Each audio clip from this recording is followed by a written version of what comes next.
From a cabin erupting into a fireball with Sergeant Dokes still chained inside, to Dexter stumbling through Lila's apartment as flames crawl up the walls, to Astor and Cody locked below deck on a gas-leaking boat while a lighter clicks in Lila's hand.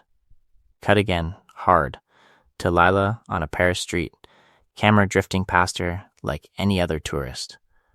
No cuffs, no headlines, just a smile. These are not minor accidents in the background of Season 2. These are deliberate acts of violence. A cop murdered, a major crime scene erased, children used as bait in a final, burning gesture of control. And yet, when we check the official story, when we look for the investigation, the trial, the mugshot that should anchor Lila West in Miami Metro's files, what do we find? Silence. A blank space where a monster should be. Let's kick things off by sitting in that paradox. Lila kills Jimenez in the cabin with Dexter's tools. She later turns that same cabin into a bomb, annihilating the Bay Harbor Butcher's most important piece of physical evidence and taking Dokes with it. She stalks Rita's family, kidnaps Astor and Cody, floods a yacht with gas, and waits for the spark. By the end of the season, her body count and her proximity to the Butcher case should make her unavoidable. Instead, she's a ghost. To keep this clear, imagine the split screen. On one side, Miami Metro stands in ashes, Dokes' death site reduced to charred rubble, Lila's burned-out apartment swallowed by caution tape, an abandoned yacht bobbing in the marina, reeking of accelerant and panic. On the other side, Lila is weeping in interview rooms, clinging to Dexter in N.A., performing victimhood so convincingly that she's not a suspect, she's a witness. A grieving sponsor. A traumatized ex. The focus is not just on what Lila does, but on how Dexter responds. Every time her chaos threatens to intersect with an investigation, he steps in. He hides his connection to Jimenez, he lets Dokes die in that cabin, and then helps the narrative along, allowing the explosion to collapse the Bay Harbor Butcher case onto a dead man. He tracks Lila to Paris and kills her himself, ensuring that the only person who could testify about what really happened in Season 2 disappears off the books entirely. So the central question isn't simply, how did Lila get away with it? It's darker. If Dexter is obsessed with control and justice, why is Lila the one monster who never pays in public? Why is the woman who burned his life down the only major antagonist who never faces a courtroom, a press conference, even a formal accusation? In this video, we're going to rewind Season 2 and treat Lila's trajectory like a cold case. Each major section will track a decision, a missed clue, a piece of evidence Dexter destroys or distorts that lets her slip through the cracks. Along the way, we'll see that Lila doesn't just escape the system. She reveals how fragile Dexter's entire plan for control really is. So let's kick things off by breaking Dexter's favorite myth, the idea that he is a meticulous predator who leaves no loose ends. On paper, Season 2 is his victory lap. The Bay Harbor Butcher investigation collapses, the bodies are moved, Dokes takes the fall. And Dexter walks away clean. But standing right there in the wreckage is Lila, a walking, talking loose end that he never allows the world to see. Dexter tells himself he is the system's invisible hand. He has a plan, a code, a ritual that guarantees control. Yet Lila drifts into his life through Narcotics Anonymous, wrapped in the language of recovery and intimacy, and instantly starts breaking every boundary he claims to live by. She knows his secrets, she touches his crime scenes, she kills with his tools. If Dexter were the flawless predator he imagines, she would be the first problem he neutralizes. Instead, he protects her shadow. That's the central question for this section. Why does someone this volatile, this obviously dangerous, never face an actual investigation? The answer isn't that Lila is untouchable. It's that Dexter's own fear, ego, and hunger for connection quietly dismantle every path that could lead to her exposure. He wants someone who sees the monster and doesn't flinch, and that desire becomes its own blind spot. To keep this clear, we can reframe Season 2 not as Dexter versus Dokes, but as the slow construction of a perfect legal case against Lila that Dexter strangles in the dark. She murders Jimenez in the cabin using Dexter's knives. She later blows up that same cabin, erasing the scene of Dokes' imprisonment and death. She kidnaps Astor and Cody and tries to kill Rita and the kids on the boat. Each act should generate reports, witnesses, forensic trails.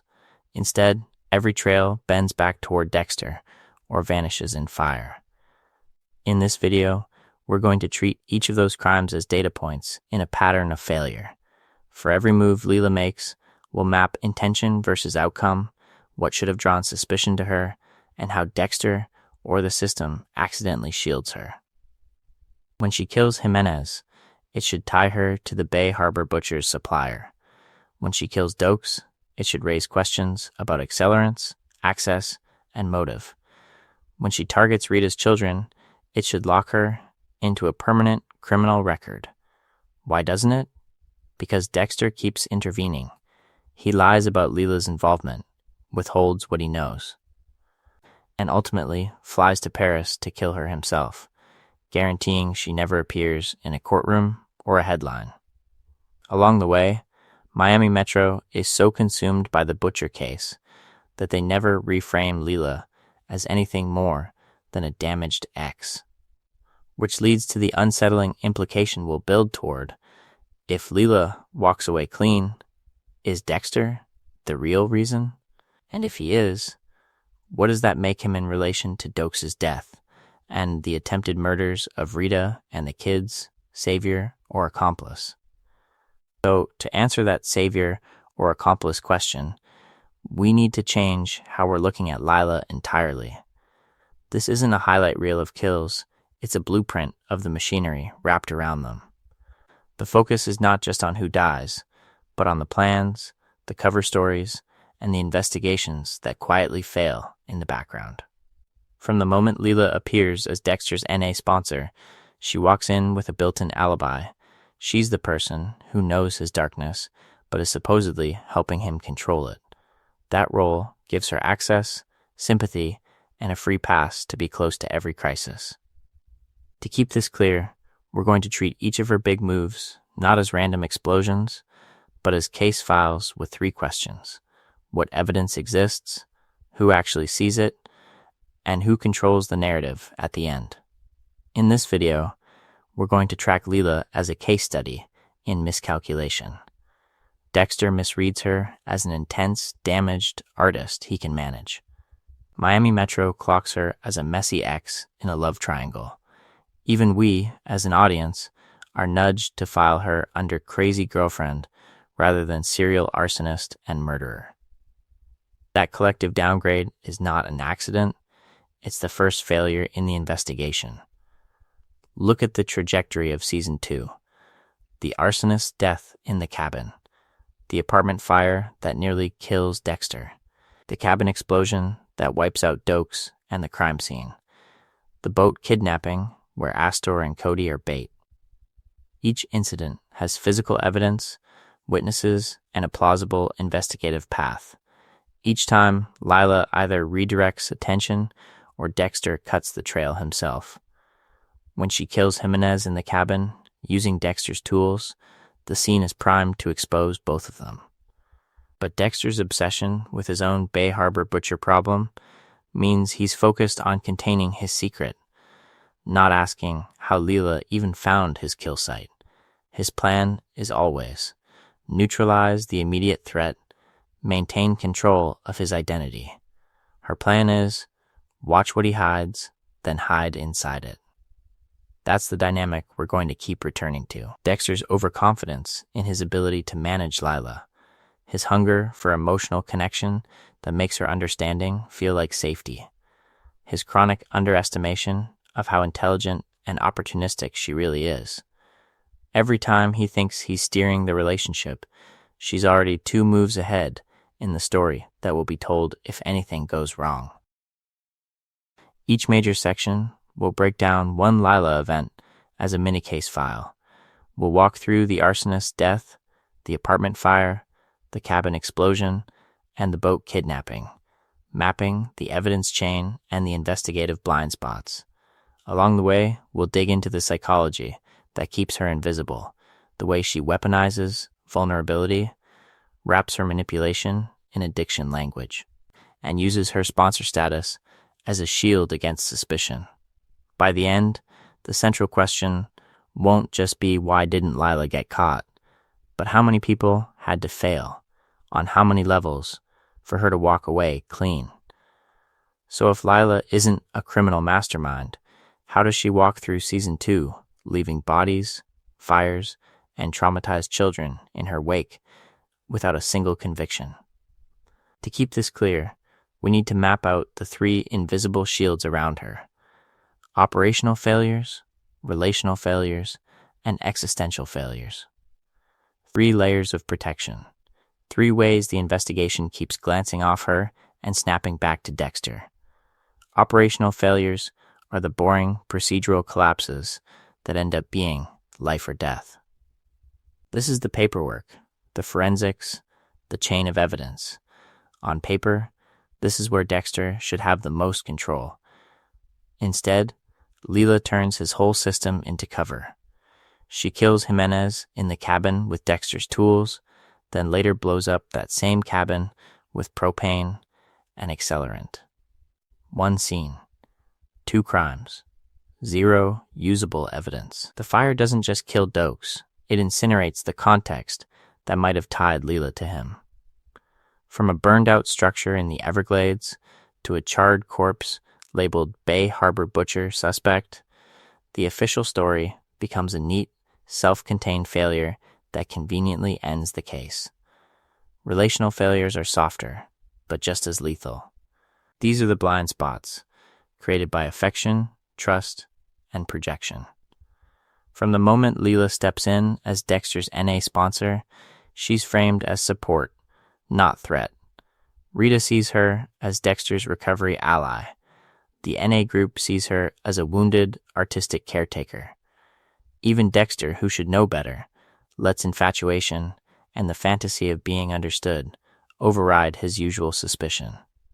Who wants to be the one to accuse the quirky British sponsor of murder when she's the person everyone thinks is helping a struggling addict hold it together? Suspicion doesn't just feel unlikely, it feels cruel. Then we have existential failures, the big picture distractions that swallow institutional attention. Miami Metro is not living in a normal season. They are living inside the Bay Harbor Butcher hysteria. The central question for the department is not who is Lila Ternay, it's how do we stop the serial killer inside our own walls. Dokes' downfall, Laguerta's internal politics, the FBI pressure, the media frenzy, these aren't side plots. They are a narrative black hole. In this video, we're going to keep coming back to that tension between what matters emotionally to the characters and what actually gets investigated. The cabin explosion is the perfect intersection of all 3 shields. Operationally, the evidence is gone. Relationally, Lila can pose as the grieving, concerned ex, hovering around Dexter as if she's saving him from relapse.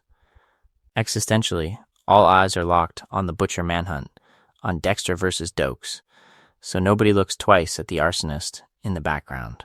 Along the way, we'll tag each major beat in Lila's trajectory with these categories. Each major section will show how a single act, killing Jimenez, killing Dokes, kidnapping Astor and Cody, passes safely through operational gaps, relational blind spots, and existential distractions until she's almost legally invisible. Then we'll watch what Dexter does when the code can't touch her, but the law won't either. So to keep this clear, we're not just going to throw random Lila moments on screen and call it a pattern. we're going to walk straight through her trajectory, step by step, and watch the justice system miss her in real time. From the first NA meeting, where she presents as Dexter's salvation, to a cop's body burning in a lakeside cabin, to a quiet death in Paris, with no case file attached. Chronology matters here. Let's kick things off with her introduction as Dexter's sponsor in Season 2, when she infiltrates his life under the language of recovery, vulnerability, and control. Then we'll move through each escalating act: the staged apartment fire that almost kills Rita's kids, the murder of Jimenez using Dexter's own tools, the explosion that wipes out Dokes and the cabin, and finally, the kidnapping on the boat that should have locked her away forever. We end not in Miami, but in Paris, where Dexter kills her off-screen from any court, any investigation, any official record. In this video, we're going to treat each of those beats as a case study. Each major section will break Lila's behavior into 4 parts: intention, safeguards, breaking point, fallout. What does she want in that moment? What plan does she build to get it? Which safeguards does she rely on, from her accent and NA role to literal accelerant and propane? Where should the whole thing logically collapse under police scrutiny? And then, crucially, how do Dexter's lies, Miami Metro's blind spots, or the Bay Harbor butcher panic accidentally rescue her from consequences? The focus is not just on what she does, but on the investigation that never quite reaches her. We'll keep the Bay Harbor butcher case humming in the background, because it's the storm cloud that keeps pulling attention away. But we won't relitigate every detail of Dexter's code or the task force. We only bring that larger mythology in when it directly shields Lila, when Dokes is too busy chasing Dexter to look at her, when Lagerda is too busy defending Dokes to question the explosion, when everyone is too busy closing the butcher file to ask why this victim keeps orbiting crime scenes. Along the way, we're promising escalation. Emotional manipulation in Dexter's loft should not carry the same legal weight as murdering a sergeant of Miami Metro. Yet, as the season progresses, the stakes rise, the body count grows, and Lila's formal risk on paper should skyrocket. Instead, it flattens. Every time the narrative should pivot toward her, someone cuts the wire. So as we move through Season 2, we want you to mentally prosecute her with us. How many separate charges should she realistically face by the finale? Arson, kidnapping, attempted murder, homicide of a cop. By the time Dexter boards that flight to Paris, we'll have a running tally that makes one question unavoidable. When we finally get to the cabin, will there be any way to argue that Lila got away with it by accident? Or will it become clear that the only reason she never gets caught is because the wrong monster keeps cleaning up after her? So let's kick things off with a question that sounds wrong on purpose.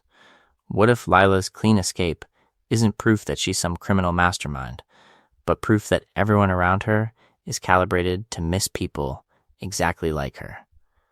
We watch her kill an arsonist with Dexter's tools, blow up the same cabin to erase the crime, murder Dokes, kidnap Astor and Cody, try to incinerate Rita and the kids on a boat. On paper, this should trigger a massive investigation that tightens around her. Instead, the whole thing collapses into a tragic accident and a closed case file. That gap is the central question for this section. To keep this clear, we have to look at how the show itself frames her. From the moment she appears as Dexter's NA sponsor, Lila is coded as quirky, artsy, damaged, sexual. The accent, the tattoos, the loft full of chaotic sculptures, the I understand your darkness monologues. The focus is not just on what she does, but on how she's packaged. As a wounded muse, a free spirit, a trauma survivor who just feels too much. Those labels are not neutral. They work like camouflage. Characters, and honestly many viewers, get pulled into reading her as messy but romantic, unstable but healing, instead of as a methodical danger, operating on the same trajectory as the killer's Dexter hunts. When she stalks Rita, breaks into homes, or stages accidents, it gets folded into the drama of a toxic relationship, rather than flagged as escalating predatory behavior. Now zoom out to the justice system wrapped around all this. Miami Metro is built to catch obvious threats: violent men with records, repeat offenders, known criminals who leave a trail of prior charges and police reports. Their databases, their profiles, their instincts all point in the same direction. Lila walks in wearing victimhood and recovery language like body armor.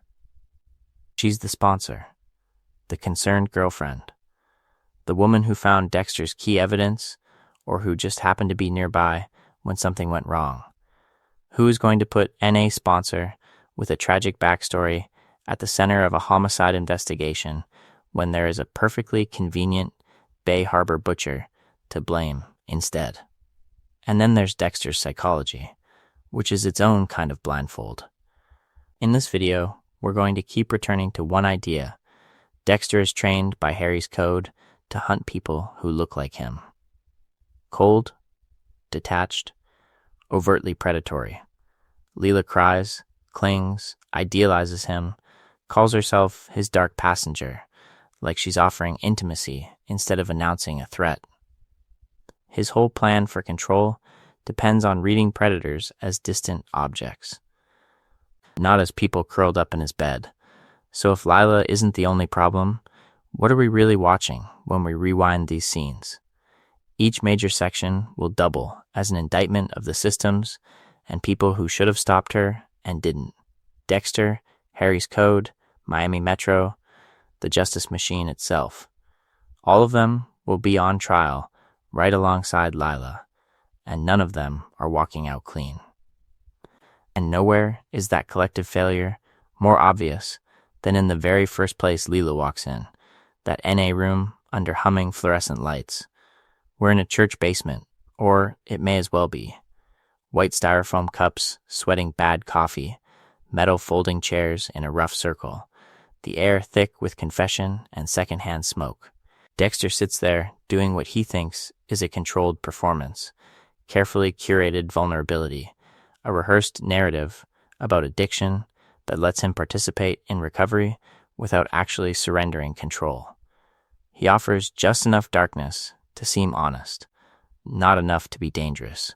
Across from him, Lila doesn't blink. While everyone else looks down, nods politely, or stares at the floor, she locks onto him with that fixed, predatory attention. No fidgeting, no polite distance. It's the gaze of someone who has just found either a project or prey and hasn't yet decided which would be more fun. From that first meeting, the psychology is inverted. Dexter thinks he's using NA as a cover story. Lila understands that NA is the perfect access point. To keep this clear, we have to talk about the sponsor role itself. In recovery culture, this is my sponsor is a social credential. It signals trust, moral authority, and a built-in excuse for constant contact. Phone calls at all hours, emergency visits, private meetings away from family, all baked into the plan. By stepping into that role, Lila doesn't just get Dexter's number, she gets a permanent backstage pass to his life. And once that label is attached, it doesn't just work on Dexter. It works on Rita, on Deb, on Miami Metro. Anytime Lila appears, Dexter can explain her with a single sentence: she's my sponsor. Who wants to be the person criticizing the woman who's helping a grieving blood spatter analyst stay clean after his mother's murder trauma? Questioning her starts to look like questioning Dexter's recovery itself. That's Lila's first shield. From there, she escalates the manipulation. She mirrors Dexter's language about his darkness, but instead of framing it as a problem to manage, she reframes it as something special, almost sacred. where Harry's code tried to contain his urges, Lila tells him his impulses are authentic, that the collapse of his suburban facade is actually liberation. Who else talks to him that way? Who else tells him that the part he spent a lifetime hiding is the truest version of himself? Once she's positioned as the only one who truly understands him, the investigation is already compromised. When Lila starts showing up at crime-adjacent spaces, from Dokes' orbit to that cabin in the Everglades, everyone already has a story for why she's there. She's not an out-of-place stranger. She's Dexter's support system. A prop in his recovery narrative, not a suspect in her own right. The central question becomes less why didn't they catch her, and more, how many institutional blind spots did she walk through, unchallenged? Because that NA meeting doesn't just introduce a character, it installs a cover story that will keep working for her long after the coffee goes cold.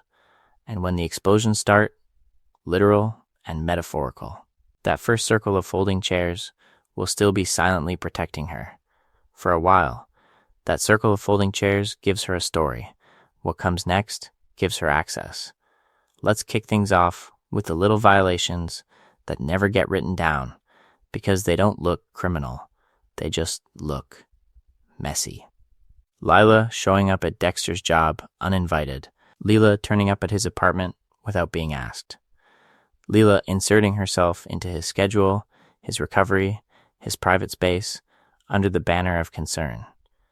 No restraining order, no formal complaint, just a boundary crossed, then crossed again, until it feels normal.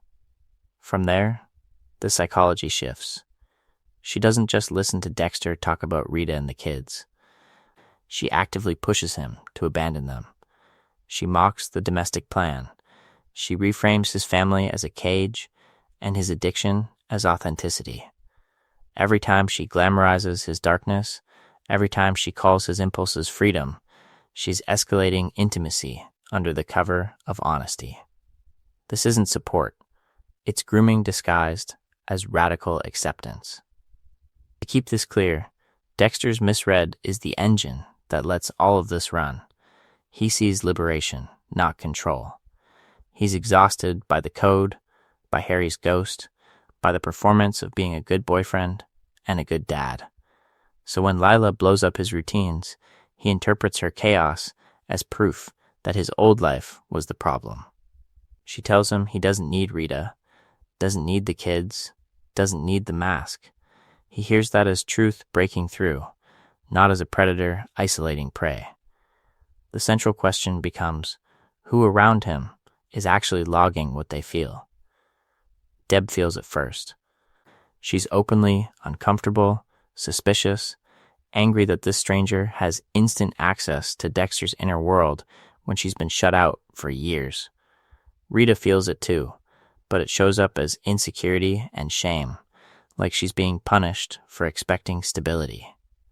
Batista, on the other hand, is fascinated, briefly infatuated, reading Lila as this magnetic, damaged artist. None of them turn those reactions into an investigation. No one writes a note, files a report, or even runs a background check. In this video, we're going to keep coming back to that gap between emotion and documentation.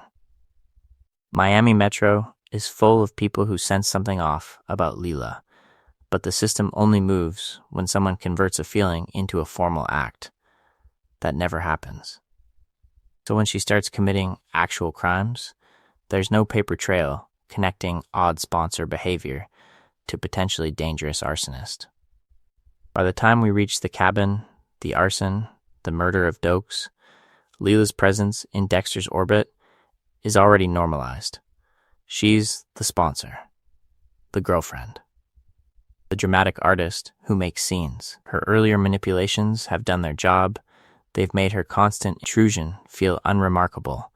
How do you flag someone as a threat when you've already accepted them as part of the background?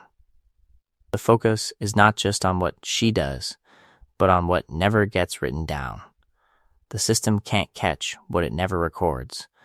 and Lila's early red flags dissolve into private discomforts and unspoken resentments.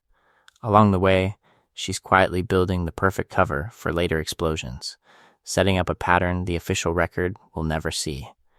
And when the bodies and burned-out structures finally demand answers, that missing pattern will matter more than any single clue.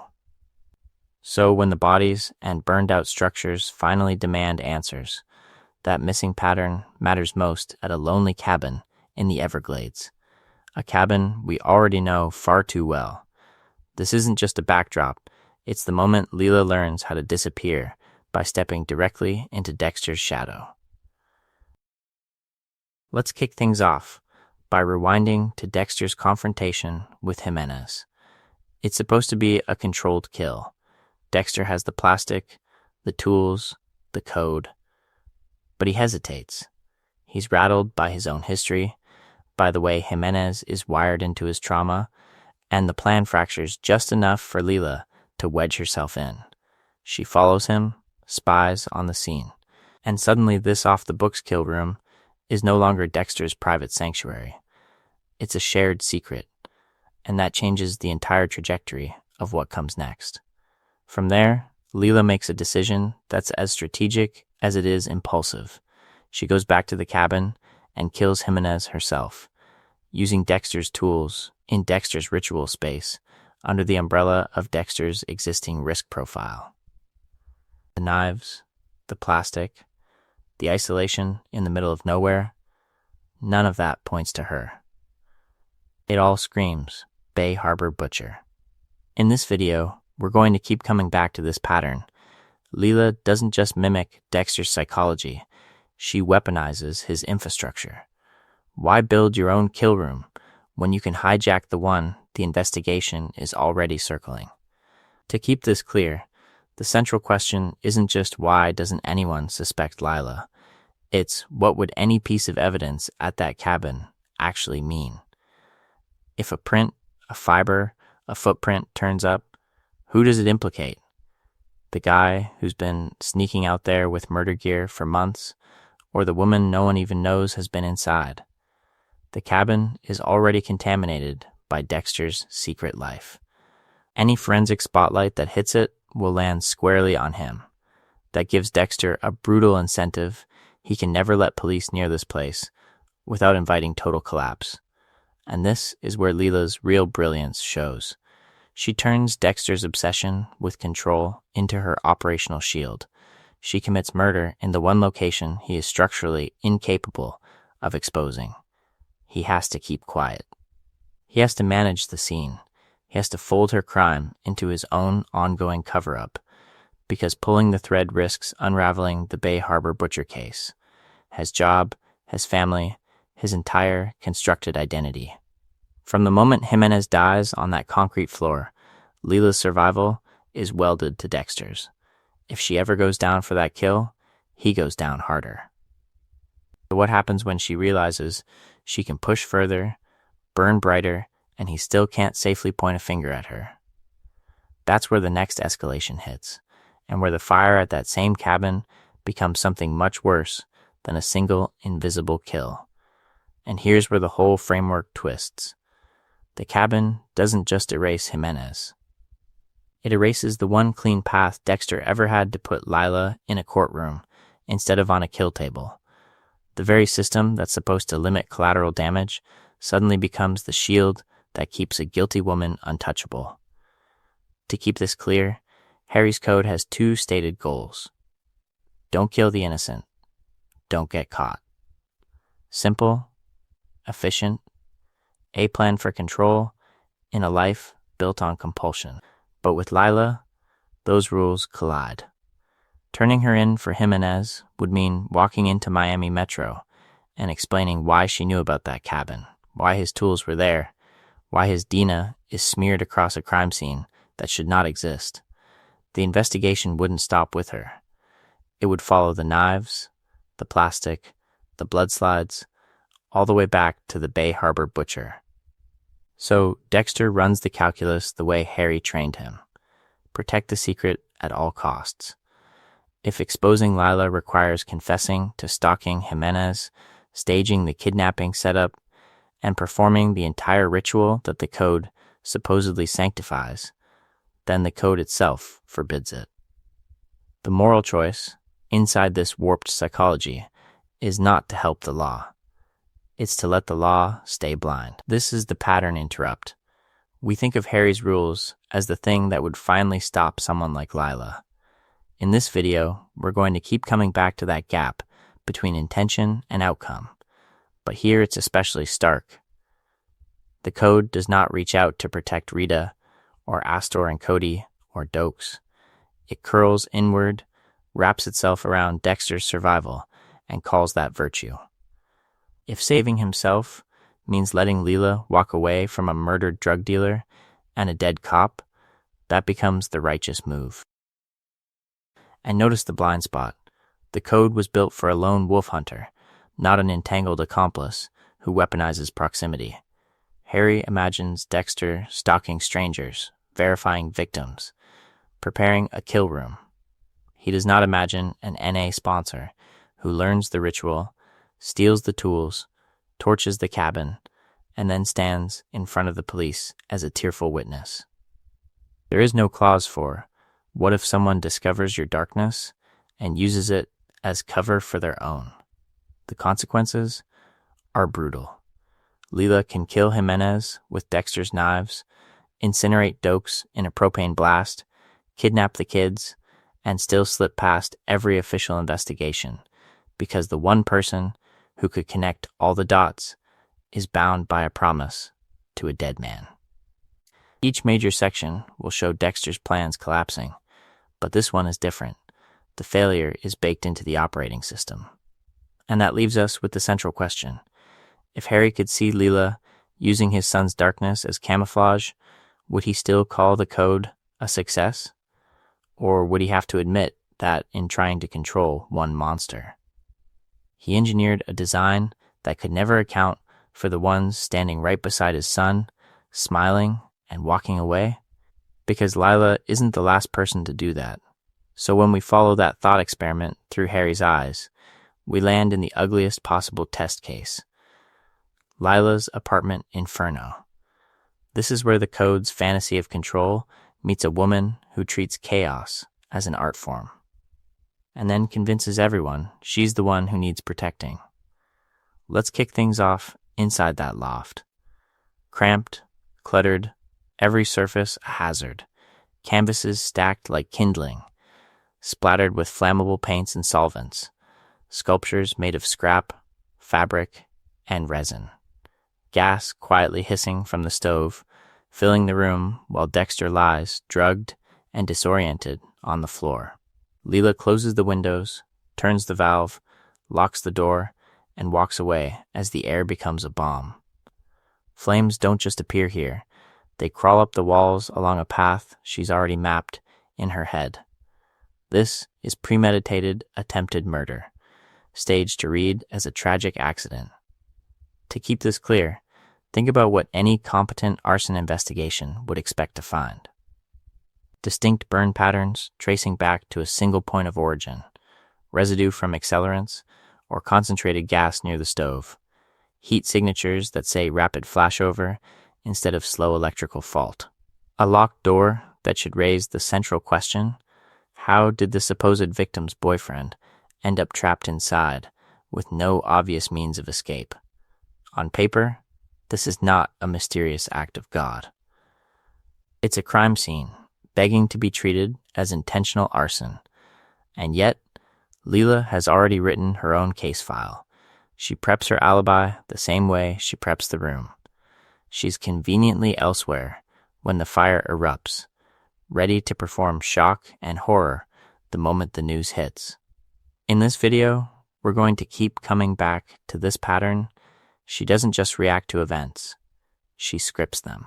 She positions herself as the almost widowed girlfriend, the grieving artist whose unstable lover nearly died in her unsafe loft, rather than the architect of the blaze. Miami Metro, for their part, accepts the surface narrative. Dexter nearly dies in his Season 2 girlfriend's apartment, and the investigation never seriously interrogates her as a suspect. Why? no complaining victim. No forensic tech insisting they look again at the lock, the gas line, the timeline. Dexter's silence is the missing report that would have turned Lila from witness into target. The focus is not just on what Lila does, but on how relational shielding warps the entire trajectory of the case. Dexter knows she locked him in.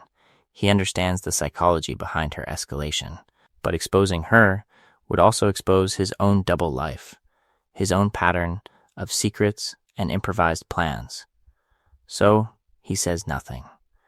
Her tears, her accent-laced vulnerability, her practiced fragility step into the void where his statement should be. A room that should scream attempted homicide becomes a sympathy generator. And that's the real failure here. Not just that Lila walks away, but that the system never even turns to look in her direction. Because Dexter is still convinced he can manage the consequences himself. So when the alarms finally do go off, they're literal. Smoke, sprinklers, sirens, screaming up to an old Miami building. On paper, this should be the moment the system wakes up and takes Lila seriously. Instead, the fire becomes background noise. To keep this clear, we have to start with the practical level. Miami fire investigators are overworked, triaging disasters every night. An aging structure with sketchy wiring, a known history of electrical issues, and no corpse waiting in the rubble. That slides down the priority list fast. There's paperwork, there's a report, there's a box checked for likely accidental origin, and the investigation quietly moves on to the next fatality. No body means no homicide.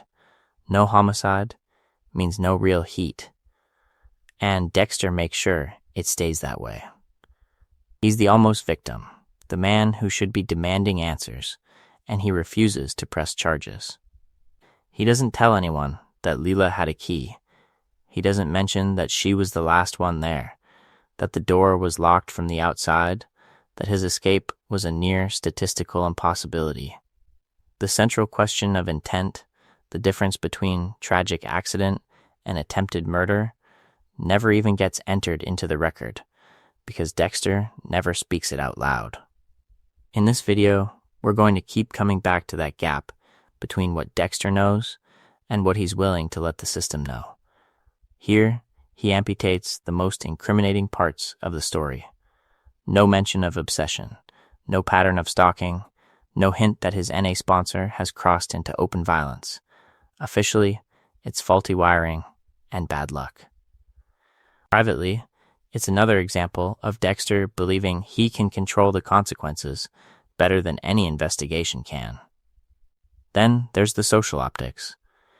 Who wants to be the detective who accuses a recovering addict, a woman framed as a selfless NA sponsor, of premeditated arson without hard proof? In a department already under pressure from the Bay Harbor Butcher case. The less messy narrative is seductive. Lila shows up in tears, plays the traumatized caretaker, and everyone unconsciously gravitates toward the safer story, tragic accident, no villain required. To push past that would mean confronting bias, paperwork, and potential backlash. So they don't. But this is where the real failure takes root. That night should have generated a paper trail that followed Lila everywhere she went. Suspicious fire. Near fatal entrapment of a homicide analyst. Prior volatility. Any one of those, properly logged and challenged, becomes a red flag. Together, they form a pattern. Instead, because Dexter withholds, the file reads like a one-off anomaly. And once an incident is framed as a fluke, every new escalation becomes easier to dismiss. No arson history on record when the cabin explodes. No documented obsession when kids go missing with Lila. By the time Dokes dies in that inferno, there is no institutional memory to say, we've seen this before. That's the trajectory we need to track next, how this single misfiled fire clears the runway for Lila's final lethal act, That misfiled fire doesn't just lose a report in some dusty cabinet. It wipes an entire crime scene off the map. And at the center of that erasure is Lila, walking into the woods and finding the one place where every secret in Dexter's second season is literally caged. When Lila discovers Dokes locked in that steel cage, we watch her do in seconds what the investigation has failed to do for weeks. She scans the knives, the plastic wrap, the blood. She listens to Dokes spit out the truth about Dexter being the Bay Harbor butcher. In that moment, the central question for her is not moral. It's operational. How does she turn this powder keg into a plan that keeps Dexter, and therefore her fantasy of Dexter, alive? To keep this clear, she instantly understands three things. First, Dexter is exactly what she suspected, a killer operating outside any code she pretended to respect. Second, this cabin is a convergence point. Jimenez's corpse, Dexter's tools, Dokes as a living witness. Third, if anyone else finds this place, the entire trajectory of the case changes. Multiple suspects, multiple narratives, and Lila, who has already murdered Jimenez with Dexter's own tools, suddenly right in the blast radius of the truth. So she chooses an actual blast. She rigs the propane, spreads accelerant, and builds a fire that is not just arson, but narrative engineering. The explosion doesn't only obliterate the cage and the tools, it scrubs away the connective tissue between crimes. Jimenez's link to Dexter? Gone. The physical environment that could show Lila had been there before? Gone. Any trace that this was a shared crime space rather than a lone killer's lair? Incinerated in one controlled failure of the evidence. And then there's the framing. Dokes dies in the Inferno, and his body becomes the anchor for the story Miami Metro desperately wants. The suspected cop, the secret cabin, the forensic trophies, the blast. From a distance, it reads clean. The butcher's hideout goes up in flames with the butcher inside. Case closed. Investigation over. We watch an entire department accept the easiest version of events because it restores their sense of control. The focus is not just on what Lila destroys, but on what she preserves. She keeps her own record clean. She keeps Dexter free. She keeps the system convinced it has solved the puzzle. Every physical link between her and her prior crimes is vaporized in that fireball, including her knowledge of Dexter's real face. On paper, she was never there. Along the way, the cabin transforms from what should have been a multi-suspect nexus into a narrative endpoint. No branching paths, no surviving witnesses, just Dokes blamed forever and Lila erased entirely. But if the fire wipes the board that clean, what does Lila do with the freedom she's just stolen from the truth? And here's the twist we almost never talk about.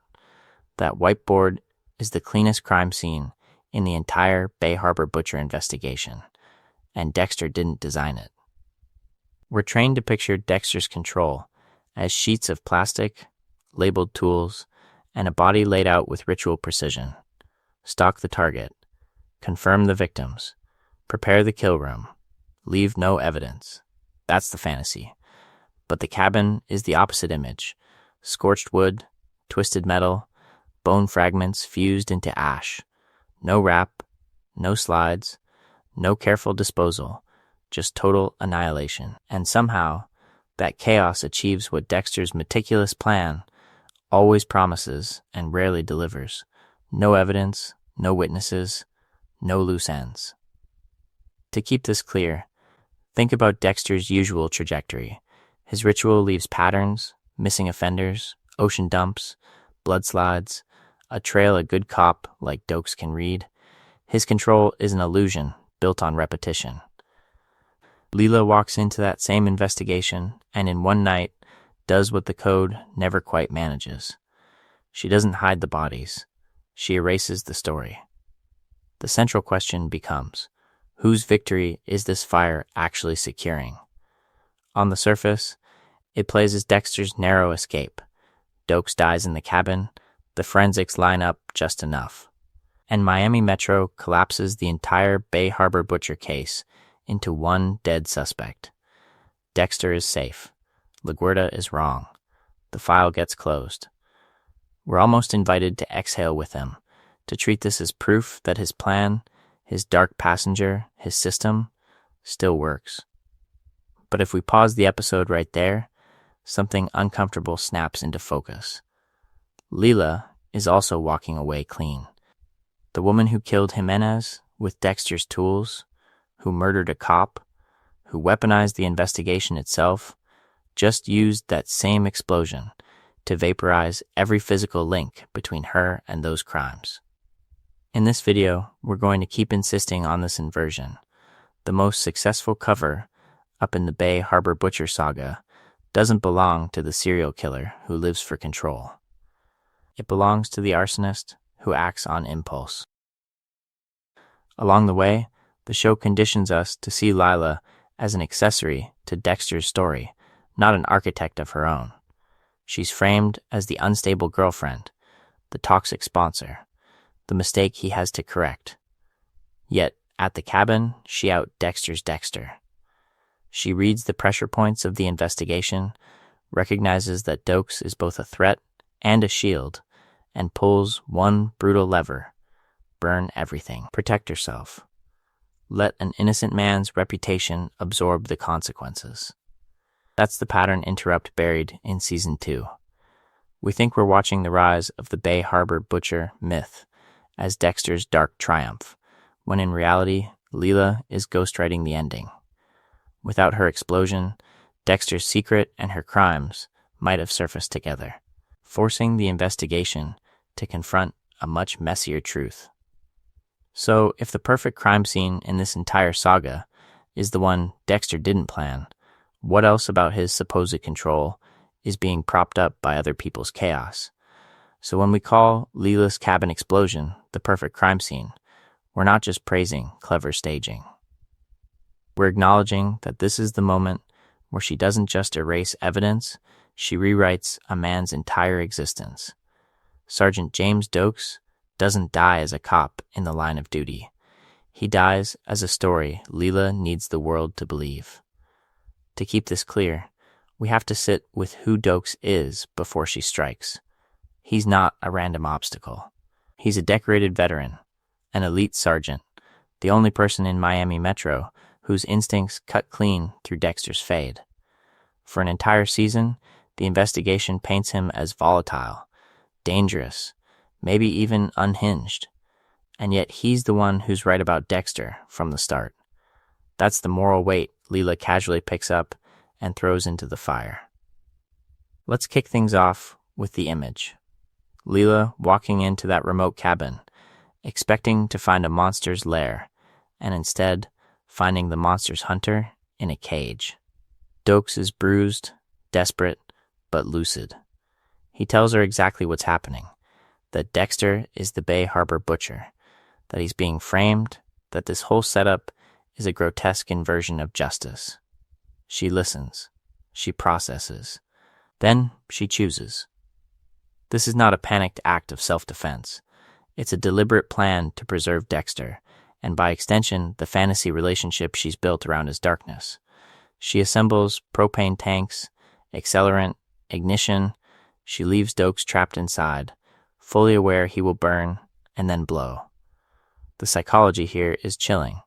She decides that one cop's life, one man's reputation, is a fair price for keeping her imagined bond with Dexter intact. In this video, we're going to keep returning to that gap between what people tell themselves they're protecting and the actual consequences of their control fantasies. Lila thinks she's saving love. She's manufacturing a legend.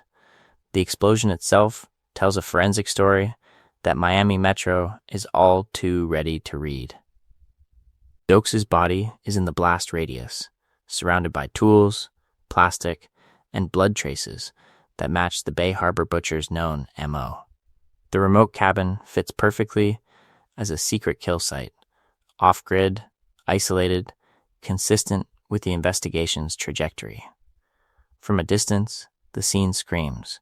Dokes was the butcher, and he died in his own workshop. Who, inside that narrative, would even think to ask who lit the match? The response inside the department is a mix of grief and relief. They're emotionally devastated, especially Lagerta, but narratively satisfied. Their prime suspect, the man whose temper and history made him an easy villain, is dead in what appears to be the heart of his operation. No messy trial, no public collapse of the case, just a tragic, convenient ending that lets the institution move on. And this is the real injustice.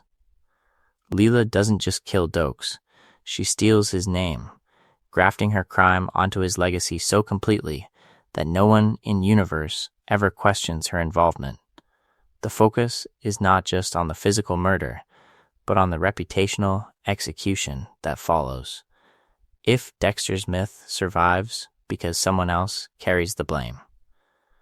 What does it mean that the only person who ever saw through him is remembered as the monster he tried to stop? So how does the woman who kills a cop, blows up a crime scene, and kidnaps 2 kids never even get a sticky note with her name on the Bay Harbor butcher board? Lila doesn't just slip through the cracks. The entire investigation is built in a way that makes her literally unthinkable.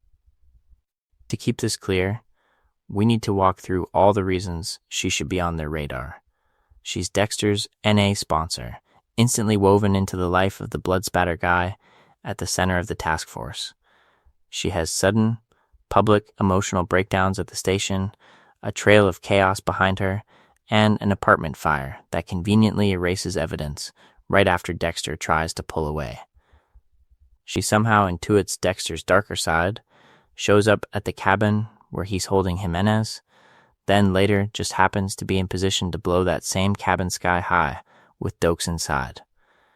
In any rational universe, that's not a free-floating coincidence. That's a pattern. But the central question of Season 2's investigation isn't who's orbiting Dexter, it's which man is the Bay Harbor butcher. The hysteria narrows everything. From Lundy's profile down to the press conferences, the plan is simple.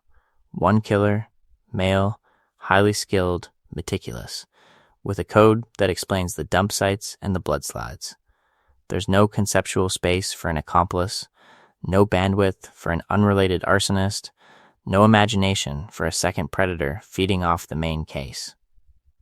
Once Dokes is framed, every anomaly is forced back into that single silhouette. Along the way, institutional fatigue does the rest. Months of pressure, politics, and media spectacle grind Miami Metro down. Careers are on the line. The mayor wants closure. The press wants a face. When Dokes dies in that cabin, surrounded by dismembered bodies and Dexter's tools, the story snaps into place with almost mechanical relief. Case closed. Monster dead. Why reopen the wound by asking who rigged the propane? Who had access to that remote site? Who keeps erupting in Dexter's personal life like a walking accelerant? And in this video, we're going to keep coming back to this. Dexter is never just a passive victim of institutional blindness. He's an active saboteur. Anytime Lila's name might surface, he cuts the wire. He downplays her obsession to Deb. He never tells Lundy about the apartment fire, never mentions that his sponsor knew about Jimenez, never raises the possibility that someone else could have set that blast. When she kidnaps Astor and Cody, he handles it off the books, tracks her himself, and then kills her in Paris. No arrest. No report. No testimony. The file stays clean because he keeps feeding the mess into his own private code instead of the system.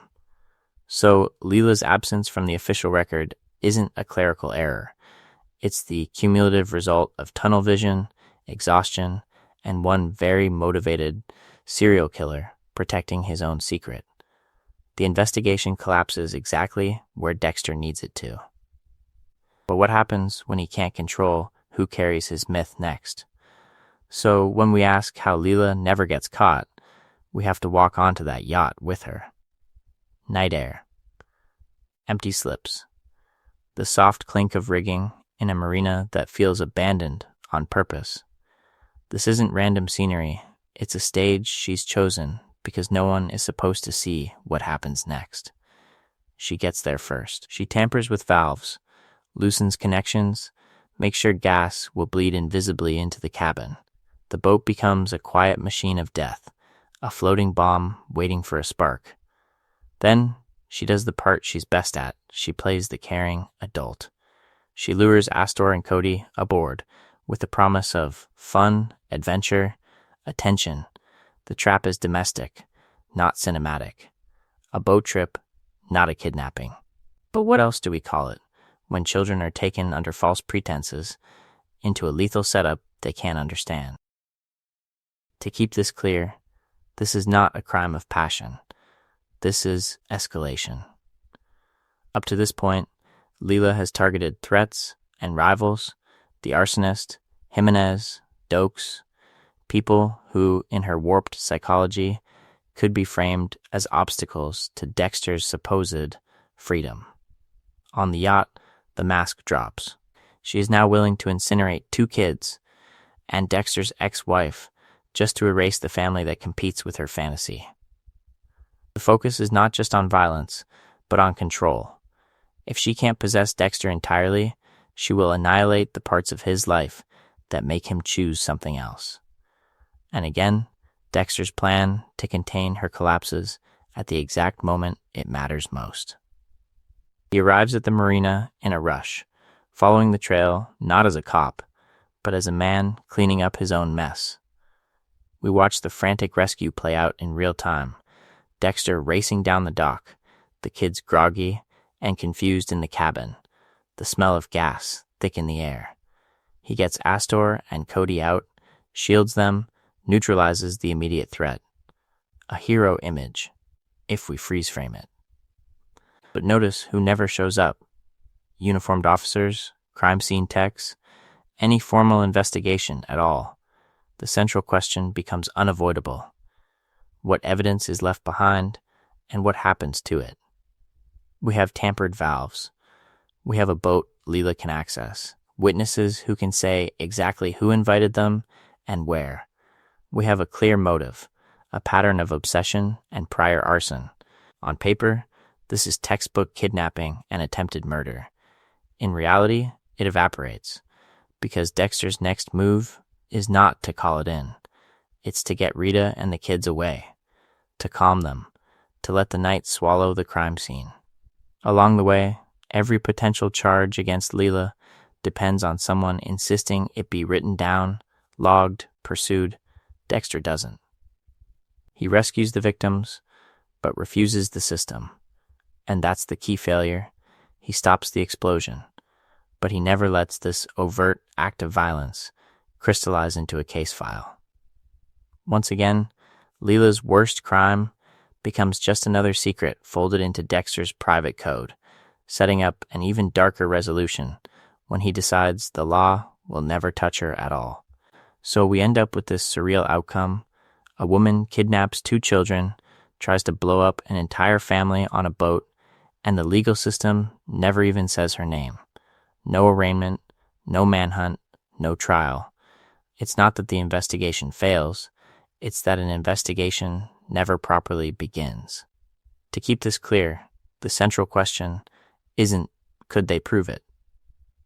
It's who would actually walk into a station and start the case. For serious charges to stick, someone has to formally accuse Lila. Dexter won't. He can't. Turning Lila in means turning himself inside out. He'd have to explain why this unstable NA sponsor was in their lives, why she knew about his addiction, why a murdered cop and an exploded cabin all trace back to his private spiral. That's not just a report, that's a public autopsy on his double life. From Dexter's perspective, involving the law is another loss of control. Once he files a complaint, it becomes discovery, depositions, testimony, cross-examination. His chaotic love life and proximity to the Bay Harbor Butcher case get preserved in transcripts. So he does what he always does. When a plan collapses, he creates a new plan that keeps everything off the books.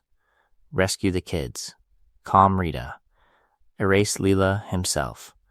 No paperwork. Rita, meanwhile, is not thinking in terms of evidence and charges. She's thinking in terms of survival. She wakes up in a nightmare. Kids missing, a boat, an explosion, inches away from killing them. In that state, the psychology of a victim narrows down to one priority. Are we safe now? Dexter steps into that vacuum with a simple, soothing narrative. Lila was obsessed. Lila snapped. It's over. In this video, we're going to keep coming back to this pattern. When someone should push for an investigation, Dexter offers closure instead. Could Rita have pursued attempted murder and kidnapping? Absolutely.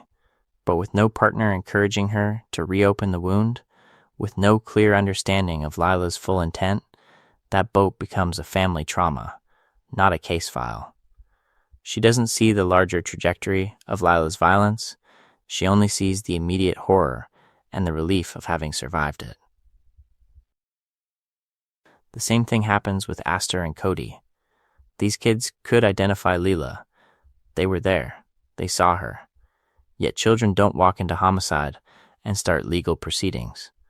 Adults decide whether their story becomes sworn testimony or a memory they're told to move past. Dexter and Rita choose the latter. The focus is not just on what Lila did, but on how every potential witness is quietly steered away from the system. Along the way, we see the larger pattern harden. Lila kills the arsonist. Dexter covers. Lila kills Dokes and blows up the cabin. Dexter lets the narrative stand. Lila kidnaps the kids and tries to kill them. Dexter flies to Paris and closes the loop with a knife instead of a warrant.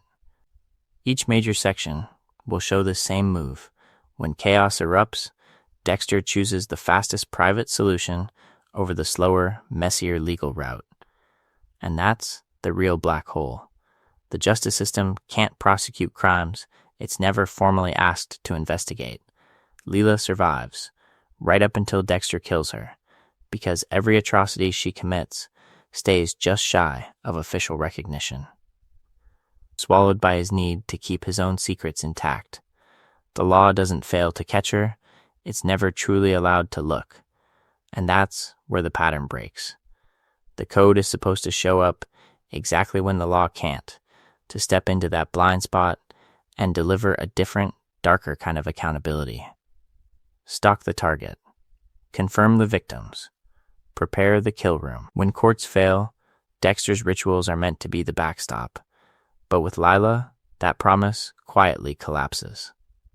On paper, she is the central question Harry's rules were built to answer. A repeat predator who kills, manipulates, endangers children, and twists the system to her advantage. She murders Jimenez in the cabin, using Dexter's tools. She burns that same cabin down, blowing up the Bay Harbor Butcher's prison and a cop along with it. She kidnaps Astor and Cody and tries to incinerate Rita and the kids on a boat. If anyone fits the code's criteria, it's Lila. To keep this clear, the focus is not just on whether Dexter kills her. He does. The issue is how he does it, and what that says about the psychology of the code itself.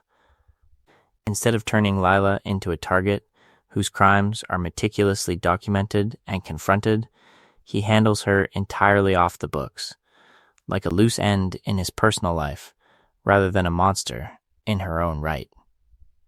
Let's kick things off with the paradox. Harry designs a system that claims to balance the scales. Only kill those who kill. Only when you're sure.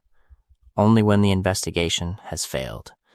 Yet by the time Dexter follows Lila to Paris, he isn't weighing evidence or building a case. He's eliminating a witness who knows too much about him. The ritual is gone. The plastic, the trophies, the confrontation with the truth of what they've done, all stripped away. What's left is not justice. It's damage control.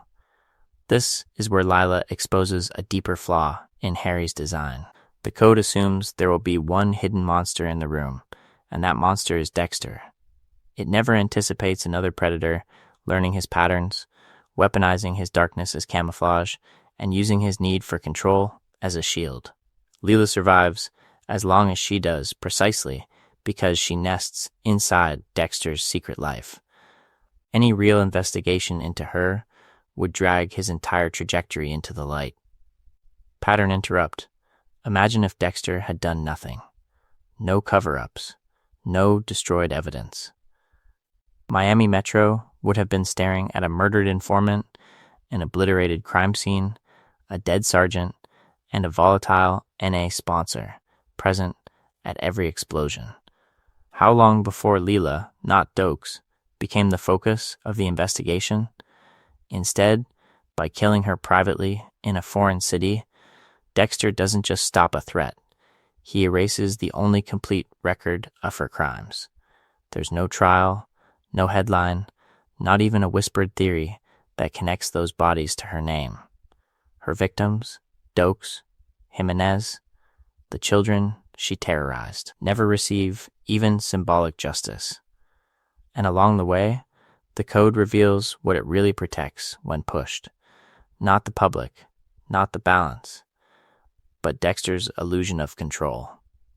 In the next section, we'll see how that illusion hardens into a pattern as other allies turn predators, repeat the same cycle of secrecy, escalation, and quiet erasure. By the time we reach Paris, the investigation is over on paper. Dokes is dead, the Bay Harbor butcher case is solved, and Miami has filed the whole catastrophe away. But Lila? She's not hiding in a warehouse or crouched behind police tape. She's strolling through Parisian streets at night, framed by neon calves and postcard bridges. The camera treating her like any other tourist who got a second chance. She drifts through crowds, sketchbook in hand, absorbing the city. No tail, no wanted posters, no Interpol alerts pinging in the background. The woman who killed a cop, kidnapped children, and blew up a crime scene moves through Europe as if she's just another expat chasing inspiration. That visual contrast does the thematic work for us.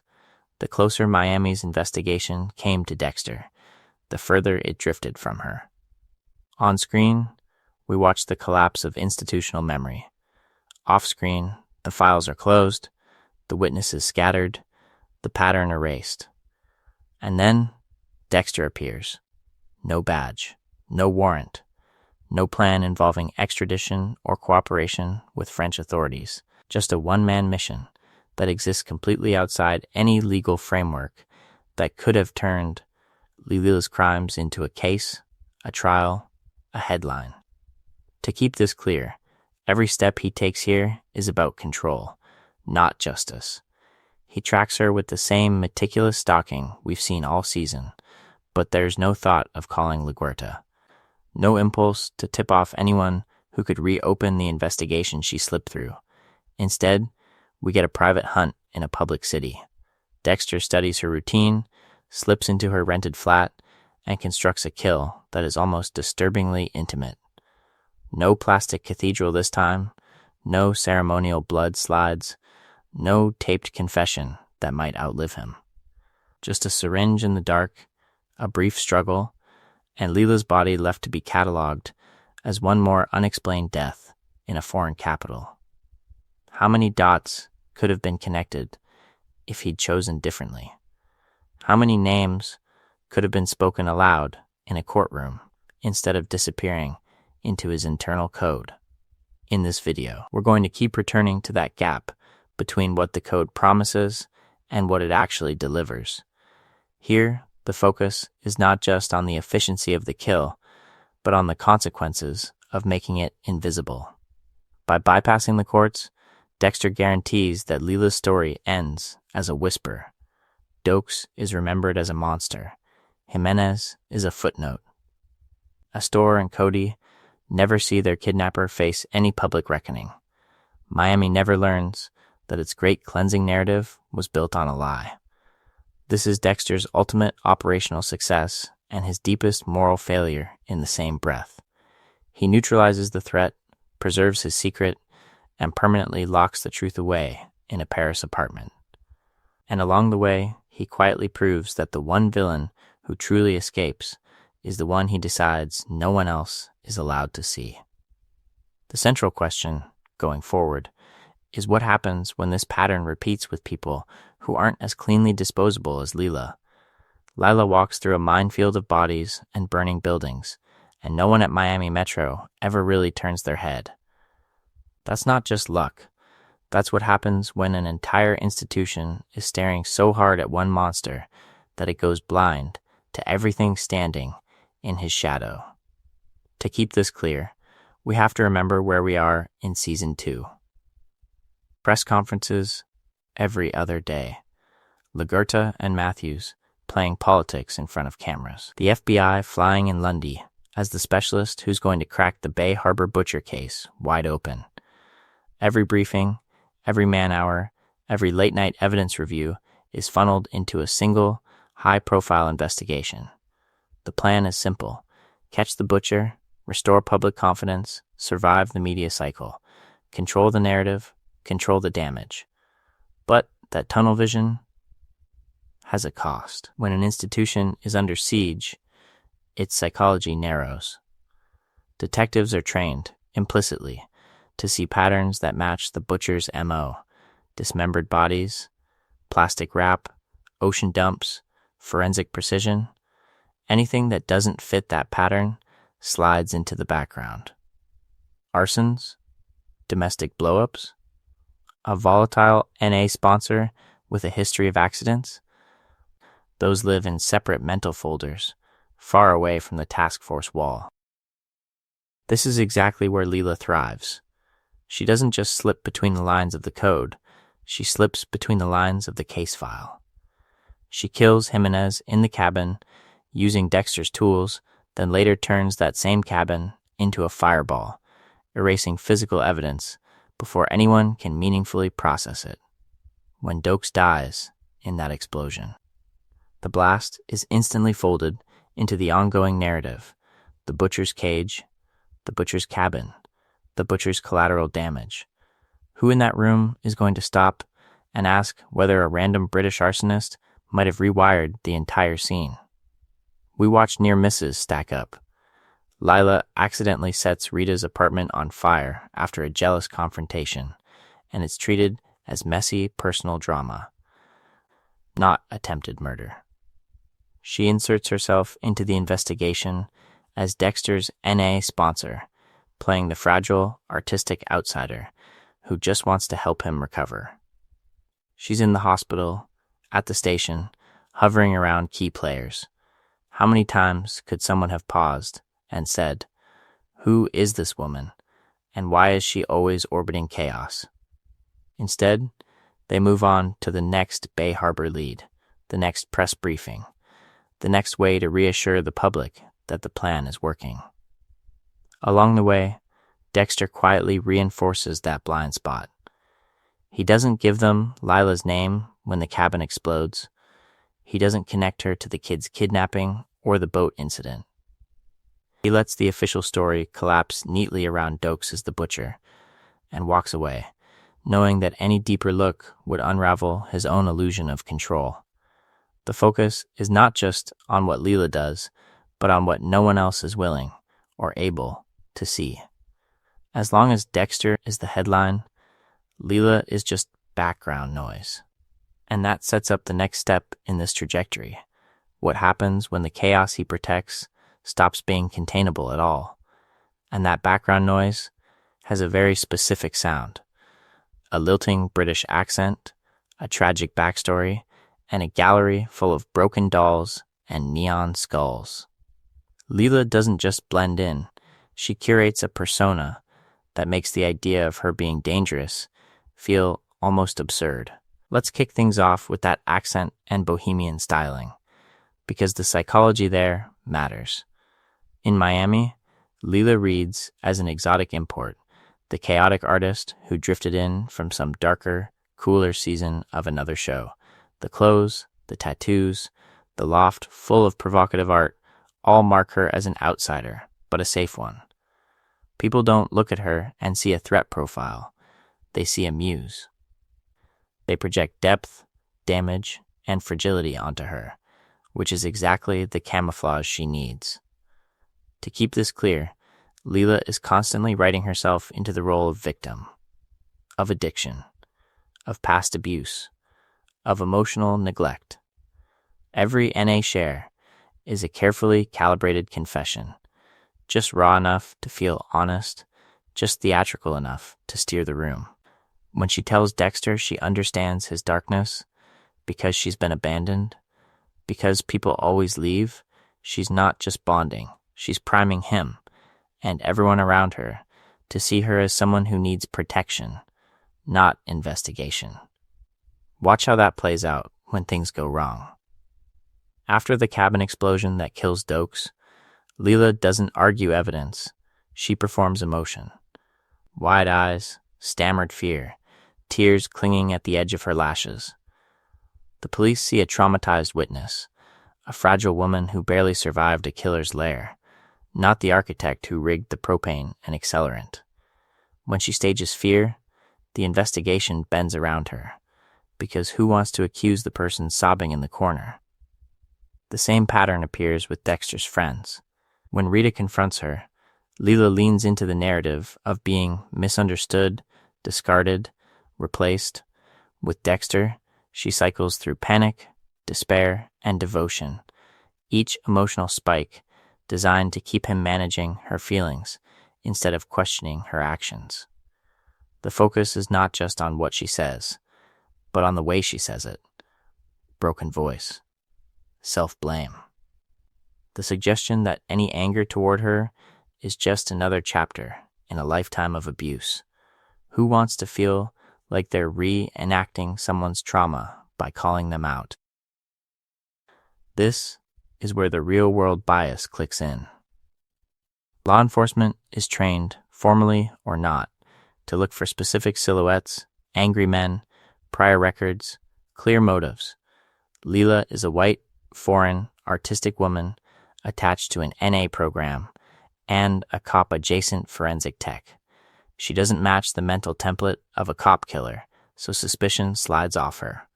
Along the way, every display of vulnerability nudges them back toward Dexter, toward the familiar narrative of the Bay Harbor Butcher. And crucially, this is not luck. Lila leans into it. She weaponizes the damaged muse role with the same precision Dexter thinks he applies to his code. She knows that crying at the right moment, confessing just enough, and playing the waif in need of rescue buys her the benefit of the doubt again and again. The central question becomes, what happens when someone like that finally meets a system or a person that refuses the performance? That's where we're headed next, when Lila's camouflage stops being enough to keep her off Dexter's table. So when Lila's camouflage starts to fray, we run into the next problem. Dexter doesn't actually want to see what's underneath. Not yet. His own hunger for connection becomes the blindfold that lets her walk through crime scenes and investigations untouched. To keep this clear, we have to drop back into Dexter's headspace in Season 2. He's being hunted as the Bay Harbor Butcher, his blood slides are in Lundy's hands, and Dokes is circling him on pure instinct. His rituals are under siege. His code is wobbling. Every plan he's ever used to maintain control is suddenly in question. In that pressure cooker, Lila doesn't just appear as a quirky NA sponsor. She arrives as the one person who looks straight at his darkness and calls it beautiful, necessary, even heroic. From the very beginning, the red flags are screaming. She's volatile when he pulls away, possessive when he tries to return to Rita, almost erotically fascinated with his worst impulses. She breaks into his life, escalates confrontations, and keeps steering him toward chaos. And Dexter, who can read a killer's psychology from a single blood spatter, reinterprets every warning sign as compatibility. She isn't dangerous, he tells himself. she's the only one who gets him. Her obsession isn't a threat, it's proof that he's not alone. Watch how the reinterpretation becomes a pattern. Lila stalks Rita, stages the apartment fire, and nearly kills an innocent bystander. Dexter feels the danger. We see it in the way he stiffens, the way the narration admits she's too much. But he doesn't cut her off. He doesn't investigate. He doesn't put her on the table. Because to do that would mean admitting that the first person who embraced his monster is just another predator using him. The cabin is the clearest operational failure. Lila kills Jimenez with Dexter's tools in Dexter's off-the-grid kill site, then later blows that same place sky-high with Dokes inside. At multiple beats, Dexter senses she's unstable, that she knows too much, that she enjoys his violence in the wrong way. And still, he delays. He keeps her close, lets her see the edges of the investigation, lets her feel indispensable. By the time he finally labels her a threat, she's already murdered for him, destroyed key evidence, and nearly burned his entire family alive on that boat. In this video, we're going to keep returning to this idea.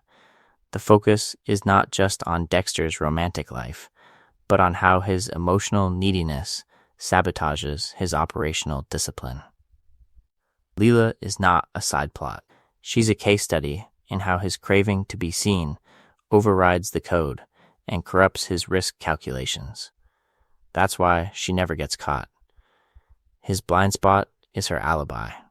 And the chilling part is, Lila isn't the last person to exploit that weakness. The question is, what happens when the next one doesn't just burn his plans, but rewrites his entire trajectory? So let's kick things off with the move Dexter never makes, but absolutely could have. Because for once, the smartest plan was not a plastic-lined room or a body of water. It was a conversation. Imagine the counterfactual. The apartment fire happens. Rita's home is torched, the kids are almost collateral, and Lila is hovering at the edge of every crime scene, pretending to be a victim. Or later, the cabin explodes with Dokes inside, tying the Bay Harbor Butcher investigation off in a convenient blaze. At either point, Dexter has an opening. He could quietly walk into Deb's office, or Batista's, or even Lundy's hotel room and say, "Something's off with Lila. I'm worried about Rita and the kids." To keep this clear, that move is categorically different from confessing his own murders.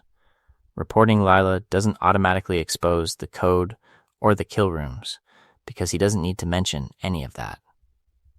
He can leverage the identity he's been curating all season. The protective partner, the reformed addict, the guy trying to keep his family safe. Miami Metro already knows Lila's connected to NA.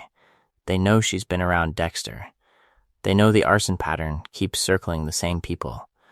All he has to do is nudge the investigation toward her. And yet, he doesn't. He clings to control. He insists on handling her alone. Why? Pride is the first layer. Admitting Lila is dangerous means admitting he misjudged her, that his own psychology is vulnerable to manipulation. Then there's the fear of looking weak in front of Deb and Rita, of saying, "I got involved with someone who's now stalking my family." But underneath both is something deeper, the central question Harry's training planted in him. If Dexter doesn't manage the monsters, who will? In this video, we're going to keep coming back to that belief, because this is where the code quietly backfires. Harry designed a system that isolates Dexter. Stalk alone. Kill alone. Clean up alone. No witnesses, no collaboration, no shared responsibility. Operationally, that works until it doesn't. Psychologically, it conditions Dexter to see any appeal to outside authority as a failure of his design, a collapse of the myth that he can control every variable. Here's the pattern interrupt. For once, snitching would have reduced his risk. If he flags Lila as a potential arsonist or as someone with information on Jimenez, Lundy's team starts pulling records. Deb starts following her instead of just resenting her. Batista starts asking why this woman keeps orbiting violent incidents. The focus is not just on catching Lila, but on redistributing the burden. Dexter keeps hoarding. And if that happens, Lila becomes something we never see in Dexter's world. A major villain forced into a courtroom instead of onto a kill table. Her crimes with the cabin, with Dokes, with the boat, and the kids become part of the public record. Dexter doesn't get the clean, secret execution he prefers, but he does get something he claims to want: protection for Rita and the children without another body on his conscience. He chooses the code over that option. Again, and along the way, he teaches himself the wrong lesson about what strength looks like. The next time collaboration could save him, he's already trained not to see it. He turns away from real collaboration, and in that empty space, Harry's shadow steps back in. Because when Dexter meets Lila, every instinct he has already been trained to look in the wrong direction. Let's kick things off by going back to the most basic lessons Harry drills into him. Track the monsters who leave bodies. Confirm the victim list. Build a clean investigation in Dexter's head before the plastic goes up. The code is obsessed with evidence, blood work, case files, patterns of disposal, the kind of serial violence that can be documented, graphed, and proven beyond a doubt. If there isn't a body, a crime scene, a paper trail, Harry's system doesn't know what to do with it. To keep this clear, Harry essentially hands Dexter a serial killer flowchart. Stalk the target. Verify guilt. Prepare the room. Control the narrative. Every step assumes a certain kind of predator. The Bay Harbor butcher type, the ice truck killer type, the people who leave a trail of corpses and forensic anomalies. The focus is not just on killing. It's on building a prosecutable case that never goes to court, because Dexter's knife gets there first. What's missing from that training? Any category for someone like Lila. No rule for emotional arsonists, no clause for sponsors who weaponize NA, or partners who burn down crime scenes, or girlfriends who kidnap your stepkids and call it love. Psychological violence, manipulation, coercive control, none of that shows up on Harry's checklist until it becomes physically undeniable. If there isn't a body yet, the code treats it like there isn't a problem yet. So when Lila appears as Dexter's NA sponsor, his radar is already miscalibrated. He sees an addict, a fellow outsider, someone without a documented victim count. She doesn't ping his internal investigation because she doesn't match the pattern he was built to hunt. Even as she kills the caged dealer in the cabin, even as she blows that cabin sky high and erases evidence, Dexter frames it through Harry's psychology. She's dangerous because she's messing with his crime scenes, not because she's a predator in her own right. Here's the irony. As a cop, Harry probably would have read Lila much faster. The lies, the attention-seeking, the way she inserts herself into active cases, those are the kinds of red flags homicide detectives live on. But the code he leaves behind is narrow. It's a tool for one very specific kind of evil, and it teaches Dexter to ignore anything that doesn't bleed on a table. By the time Lila escalates to kidnapping Astor and Cody, by the time her psychological games turn into attempted mass murder on that boat, Dexter finally has the physical proof Harry's system understands. But it's already too late. The plan to keep his world controlled through the code has collapsed into chaos Harry never prepared him for. Lila exposes a generational flaw in their whole trajectory. Harry built a weapon for obvious monsters and left his son defenseless against the invisible ones. And the next threat that slips past Dexter's guard will push that flaw even further. Lila doesn't just slip through the cracks because the system is blind. She slips through because Dexter is already holding that system together with lies. And he cannot afford even one more loose thread. By season 2, Dexter's day-to-day existence is a four-way juggling act. He's hiding his own kills as the Bay Harbor Butcher, working the very investigation that's closing in on him, pretending to be a reformed addict for Rita, and now managing Lila's volatility as she inserts herself into every corner of his life. Control becomes a performance, not a reality. Every conversation at Miami Metro, every NA meeting, every date night is another scene in a play he's barely directing.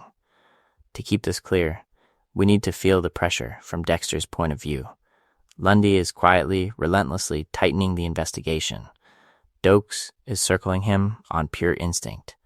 Deb is watching him more closely than ever. In that environment, going to the police about Lila isn't a neutral option. It's a live grenade. The moment he says her name in an official context, he invites questions about why this woman is so close to him, why she was at that cabin, why he keeps ending up in the blast radius of her chaos. Think about the cabin specifically. Lila kills Jimenez there with Dexter's tools.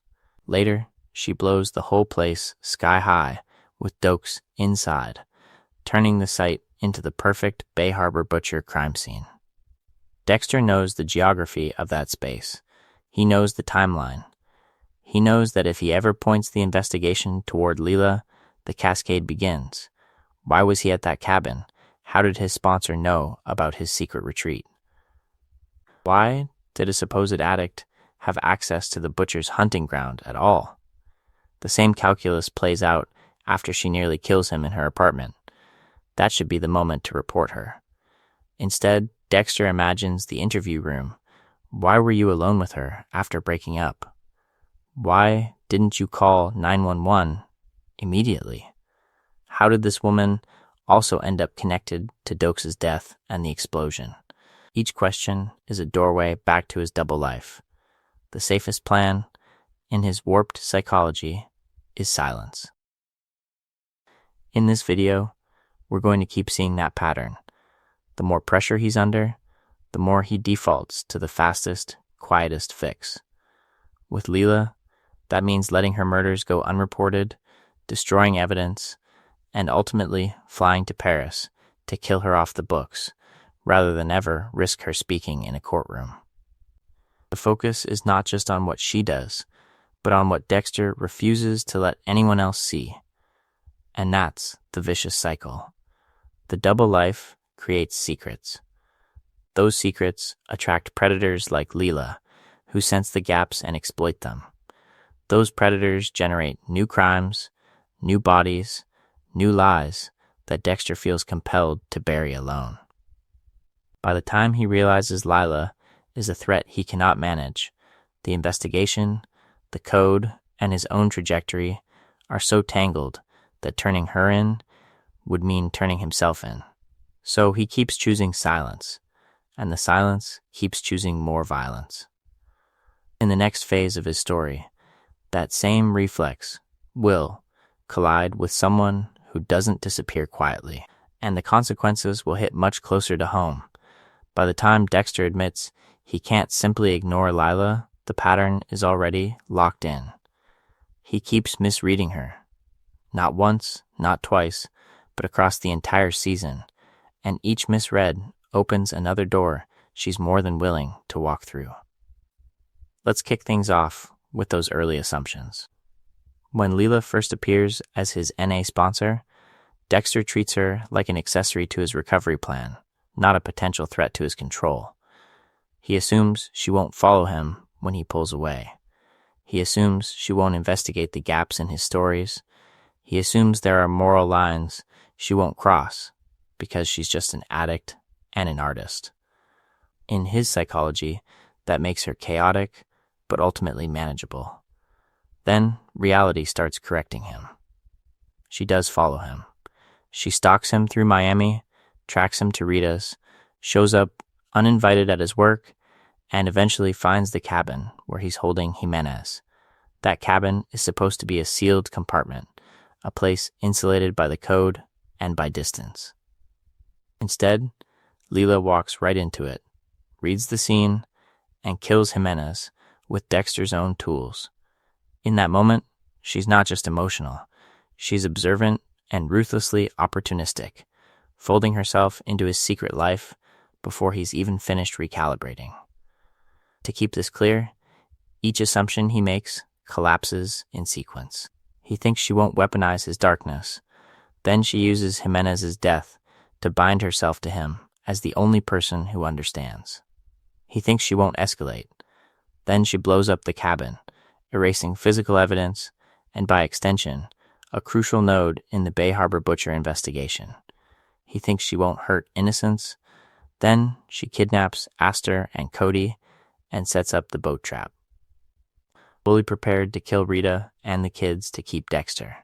Underneath all of this is a specific cognitive bias. Dexter sees himself as the apex predator in every room. His code-trained framework tells him that only someone shaped like him, a killer with ritual, with rules, can truly match or outmaneuver him. So when Lila moves through emotional leverage, impulsive seeming chaos, and social manipulation, he keeps underestimating the plan inside her volatility. How dangerous can she really be if she doesn't have a table wrapped in plastic? The key turning points all arrive just a beat too late. At the cabin, he realizes she's been 2 steps ahead only after the explosion has rewritten the official narrative and taken Dokes with it. On the boat, he walks into a trap designed from his own patterns: isolation, water, no witnesses. By then, the investigation, the code, and his personal trajectory are so entangled that every move is damage control rather than strategy. The focus is not just on his arrogance as a theme, it's a practical engine for her survival. Every time he misreads her, he delays decisive action. Every delay gives her another chance to slip past both the law and the code, which is exactly how she keeps avoiding legal consequences until he finally tracks her to Paris. And even there, his next decision will open a door we're still walking through by the time New Blood ends. Because if Lila proves someone outside the code can outmaneuver Dexter, what happens when that lesson comes home in the form of his own son? And that brings us to the real pattern interrupt in this whole season. Lila isn't just the chaos agent who slips past the investigation. She's the one person who takes Dexter's own operating system and runs it in a different direction, forcing us to see him sideways. Let's kick things off with the uncomfortable overlap. Dexter stalks. Lila stalks. Dexter rewrites reality with a code-shaped narrative about necessary violence. Lila does the same thing, only she swaps out justice for love, survival for obsession. When she kills Jimenez in the cabin, she doesn't see murder, she sees an act of devotion. A way to free Dexter from his past. That's not a random escalation. That's her building a parallel plan, using his rituals and tools to justify her own darkness. From the moment she calls his darkness beautiful, the psychology shifts. Lila is the first person who doesn't ask Dexter to get better, only to get honest. She mirrors his language back at him, treating his urges as art, his secrets as intimacy.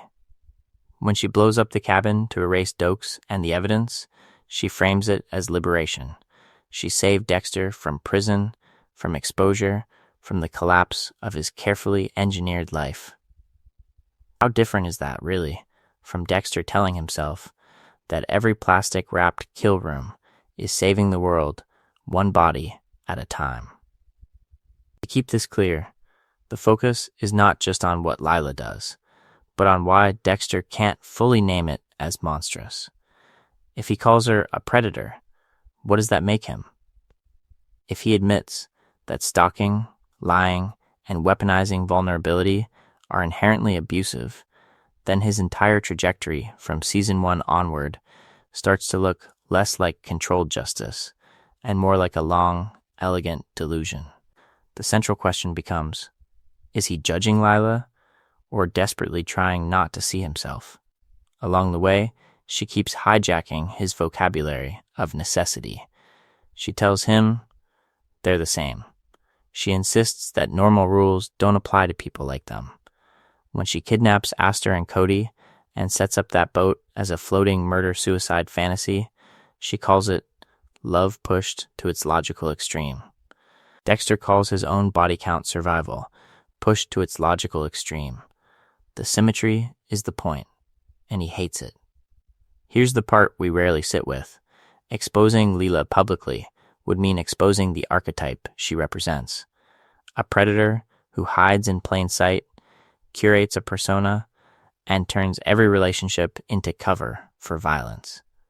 That's Dexter's reflection, just stripped of Harry's branding.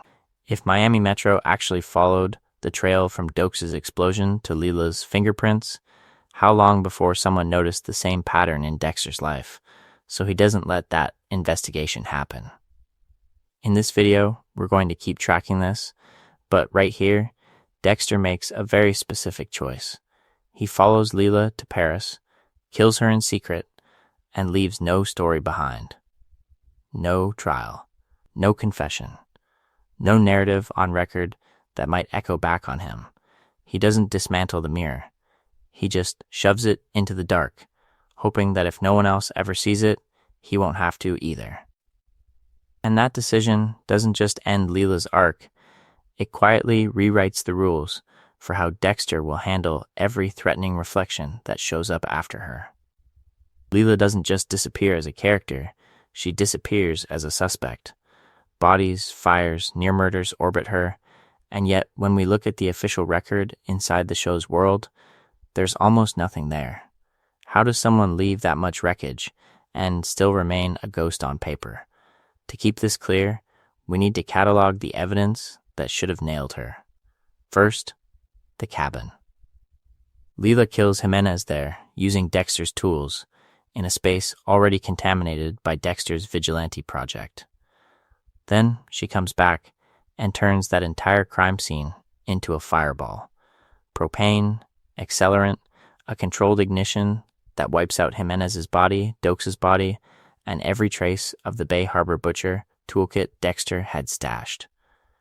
One blast, 3 investigations, crippled. From a forensic perspective, that explosion is surgical. No preserved scene, no controlled perimeter, no chance to map blood spatter, reconstruct the sequence, or even be sure how many distinct events happened before the fire. Whatever Lila's psychology, operationally she understands one thing Dexter keeps underestimating. If you annihilate the environment, you don't just hide evidence. You erase the very questions an investigation can ask. The apartment fire is messier, but the pattern holds. Lila sets it, nearly kills herself and Dexter, and then walks out of the ashes as a victim, not a suspect. And Dexter lets her. He doesn't flag the arson as suspicious. He doesn't quietly preserve photos, accelerant traces, or any timeline that might connect her to the earlier warehouse fire or the cabin. He just moves on, treating it as emotional drama instead of what it actually is, a felony that could have put her under a microscope. Then we have the boat. Lila drugs Dexter, kidnaps Astor and Cody, and tries to kill Rita's children by flooding the cabin and leaving them to drown. When Dexter stops her, that yacht becomes a potential gold mine. Fingerprints, fibers, trace, witness statements, a clear attempted homicide. Does he call it in? Does he lock down the scene for Miami Metro? No, he cleans up and walks away, because involving the system would expose his own double life. In this video, we're going to keep returning to this trade-off. Every time Dexter chooses his secret over procedure, he's not just protecting himself, he's building Lila's operational shield. Without an intact scene, without chain of custody, without lab work, even the sharpest instincts about her stay in the realm of gut feeling. The central question the law asks is not who seems dangerous, but what can we prove? Against Lila, the answer is almost nothing, and Miami Metro's trajectory makes that gap permanent. They're drowning in cases, chasing the Bay Harbor butcher, grieving a dead sergeant. Once the explosion neatly packages Dokes as the monster, who's going to burn overtime, revisiting an NA sponsor with a tragic backstory? The focus is not just on incompetence, it's on convenience. A closed narrative is easier to live with than a reopened wound. So, Lila's impunity isn't mystical. It's built from specific, avoidable failures: a cabin obliterated, an apartment unexamined, a yacht abandoned.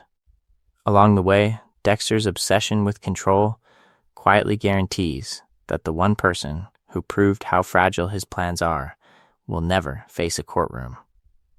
And that pattern doesn't end with her. In the next section, we'll see how these same habits of erasure and avoidance prime Dexter's world for even larger collapses. Those erased locations lead us straight into the other thing that keeps Lila untouchable. She isn't just hiding behind burned wood and blown up fiberglass. She's hiding behind people, behind roles, behind a social web that makes suspicion feel impolite. Let's kick things off with the most insidious version of that: Lila as Dexter's NA sponsor. On paper, that role is all about recovery, accountability, moral repair. In practice, it gives her a built-in halo. To question Lila too hard is to question the sanctity of the program itself. Who wants to be the one cop in Miami Metro who looks like they're attacking sobriety, trauma survivors, and the fragile plan to keep addicts alive? That's the psychology she weaponizes. Every time she invokes Dexter's recovery, she isn't just defending him, she's laundering herself. To keep this clear, the focus is not just on what Lila does, but on where she stands when she does it. As Dexter's sponsor, she has privileged access to his schedule, his secrets, his emotional weak points. So when fires start, when cabins explode, when a cop dies, she's already pre-framed as the concerned helper. She's the one who found him, saved him, understands him. That framing matters more to the investigation than any half-burned propane canister ever could. Then, we fold in the romantic entanglement. Once Dexter sleeps with her, the relational shield thickens. Publicly, he defends her. He brings her into his world, introduces her to Rita's kids, lets her orbit the precinct. Privately, he's unsettled, even afraid. But as long as he's emotionally entangled, he becomes her most effective bodyguard. Who's going to take Deb's half-formed suspicions seriously when Dexter is standing right there, insisting Lila is good for his recovery? The central question stops being, is Lila dangerous? And becomes, why is Dexter sabotaging his life again? Around them, the rest of the cast unknowingly fortifies that shield. Batista's crush paints Lila as a messy but alluring love interest, not a potential arsonist. Rita, trying to be civil, treats her like the awkward other woman at the kid's birthday party, not the woman who will later kidnap those same kids. Deb, locked on Dexter's self-destructive trajectory, keeps interrogating his choices instead of Lila's patterns. The drama stays interpersonal, not criminal. We argue about feelings while the evidence burns. Along the way, these dynamics rewrite the narrative. Lila becomes the crazy ex, the volatile sponsor, the woman Dexter should have left sooner. That label is dismissive, and that's exactly why it's lethal. Crazy ex is TV shorthand, not a red flag that triggers a restraining order. Who files a formal complaint against a sponsor, who cries in group, flirts with a detective, and plays the victim when confronted? This is why even the obvious red flags, Dokes dying in her blast radius, the boat incident with Astor and Cody, the pattern of convenient fires, get processed as gossip, not grounds for a full investigation. the relational shield holds. And in the next section, we'll see how that same shield doesn't just protect Lila. It teaches Dexter a catastrophic lesson about what relationships can hide. That's the relational shield. But there's a second layer wrapped around Lila that's even harder to puncture. The existential shield of a bigger monster. In a season where the Bay Harbor Butcher is turning Miami into an open-air crime scene, who has the bandwidth to worry about one volatile artist with a matches problem? To keep this clear, we need to look at the threat hierarchy in Season 2. At the top sits the Butcher, a serial killer of criminals whose body count keeps climbing and whose signature is splashed across every headline. Right beneath that, we have Dokes, the suspected traitor inside the department, the man whose temper and proximity to the case make him an obvious narrative lightning rod. Then there's Lundy, the looming federal presence, methodical, polite, and terrifying in what his investigation might expose. Lila doesn't even rank on that board. She's not a suspect, she's not a cop, she's not a fed, she's background. Watch any department meeting in that season. The whiteboards are covered in dump sites, timelines, victim profiles. Every media briefing is about the Butcher's psychology, about control, about whether Miami Metro is losing the investigation. Internal arguments aren't about Lila burning down a cabin. They're about whether Dokes is the Butcher, whether Lundy is overstepping, whether the code of loyalty inside the squad is about to collapse. There is literally no oxygen left in the room for a side conversation about Dexter's unhinged NA sponsor. In this video, we're going to keep coming back to that gap between what matters emotionally and what matters institutionally. The focus is not just on Lila's crimes, but on how the show's own narrative plan mirrors Miami Metro's tunnel vision. The camera trains us to care about the Bay Harbor Butcher case above all. We lean forward when Lundy connects patterns, when Dokes stalks Dexter, when the blood-slides go missing. When Lila kills Jimenez in the cabin using Dexter's tools. It plays as a complication in the Butcher investigation, not as the birth of a separate case. Look at how often her worst acts occur in the shadow of major Butcher developments. She blows up the cabin right when it's become the epicenter of the Butcher story, turning Dokes' death into a tragic endpoint for the wrong investigation. She kidnaps Astor and Cody after the Dokes twist has detonated, when every character is still reeling from the idea that their colleague was a monster. Even the boat incident with Rita's kids feels like a domestic fallout scene tacked onto a much larger season-long crisis. We clock the danger. The investigation does not. So Lila survives, in part because she's not the story anyone thinks they're in. They believe they're hunting a legend, building a case that will define their careers, defending a city from an existential threat. Meanwhile, a more intimate monster moves right beside them, using that legend as cover. The central question becomes chilling. What else can hide behind a myth that big? And in the next section, we'll see how Dexter misreads that answer so badly that it changes the entire trajectory of his code. That myth doesn't just hide monsters, like Dexter. It also hides the predators who learn to look like prey. And Lila is our perfect case study in how the system loses them before the investigation even begins. Let's kick things off by zooming out from Lila herself, because she's not an anomaly. She's an archetype. We've all seen this pattern. The abuser who cries first, the partner who calls the cops preemptively, the manipulator who weaponizes a trauma story so that any accusation looks like re-victimization. The central question becomes, what happens when someone realizes that being perceived as fragile is the strongest armor they can wear? To keep this clear, we have to talk about what the justice system is actually trained to see. Cops are drilled on visible violence, weapons, bruises, break-ins, bodies. The plan is simple. Identify the threat, neutralize the threat, preserve the scene, stalk the target, confirm the victims, prepare the case. But subtle, relational, psychological harm, obsession, boundary violations, escalating manipulation, those stay off the radar until they either spill into a crime scene or someone with credibility insists they matter. Lila walks straight through that blind spot. Her NA persona is a ready-made explanation for everything alarming about her. Volatility, she's processing. Obsession with Dexter, trauma bonding. Showing up uninvited, crossing lines, inserting herself into investigations.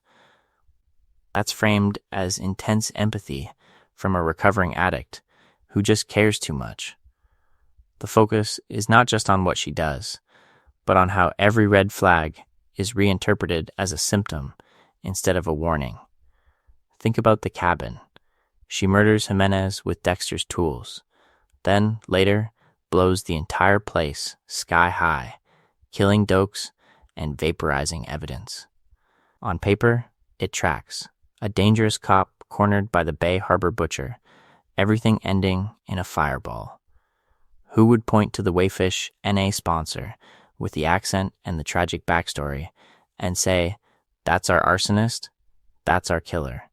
The psychology of expectation blocks the possibility before the investigation even starts. Here's the pattern interrupt.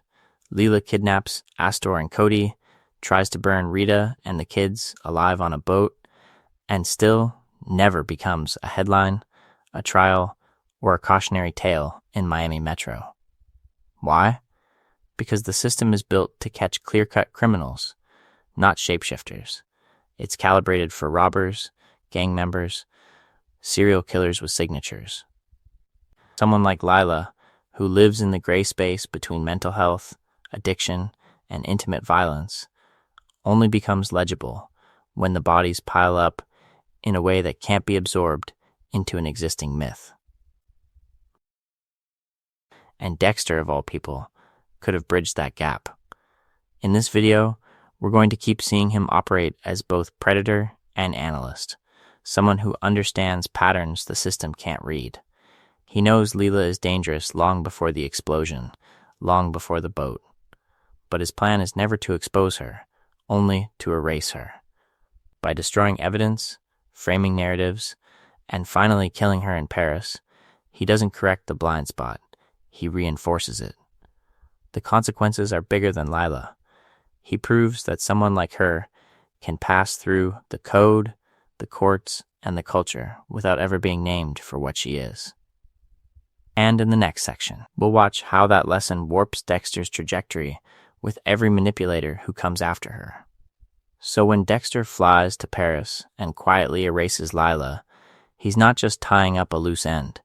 He's creating the strangest anomaly in a show that loves public monsters, the one that got away from the story itself.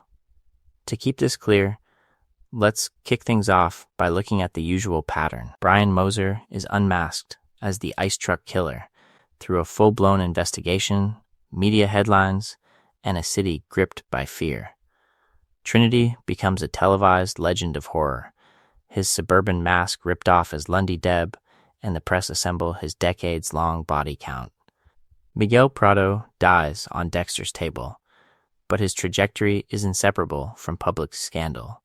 A prominent Ada entangled with the Skinner case, his name buried in police files and whispered in hallways long after his body disappears. Jordan Chase? He melts down on camera. Survivors come forward. His motivational empire collapses in real time, leaving behind lawsuits, podcasts, and victims who can actually say his name. Even villains like the Barrel Girl crew, the Doomsday Killer, and Oliver Saxon are at least partially dragged into the light. There are case files, press conferences, grainy crime scene photos in evidence boxes. The city remembers them as monsters, not mysteries. In this video, we're going to lean into that contrast, because the focus is not just on who dies, but on who gets recorded. Almost every major antagonist is formally documented. They become part of Miami Metro's institutional memory, part of the culture's ongoing anxiety about serial killers hiding in plain sight. Even when Dexter wins, he rarely controls the narrative, the investigation, the media, and survivor testimony keep rewriting his plans after the bodies drop. Lila is the exception. No trial, no perp walk, no official acknowledgement that she killed a cop, blew up a crime scene, and tried to burn 2 children alive on a boat. On paper, Sergeant Dokes dies as the Bay Harbor butcher in an explosion tied to that case. The cabin is gone. Jimenez is gone. The kids live, but the attempted murder never coherently enters the system. Lila simply exits Miami as a quirky expat artist who vanished after some relationship drama. That's what makes her uniquely haunting. She isn't integrated into the city's collective memory. She's trapped in a private horror loop that only Dexter, Deb, and Rita's family fully understand. Everyone else remembers a bohemian NA sponsor with a fun accent and a dark aesthetic. We remember the woman who stood over sleeping children with gasoline and a match. Which version does the world of the show believe? Each major section will keep circling this idea of public versus private monsters, but Lila is the purest stress test. She proves that a killer can pass through both the code and the courts without ever being named. And as we move into the next antagonists, we'll see how that invisible precedent shapes the way Dexter underestimates every manipulator who can still hide in plain sight.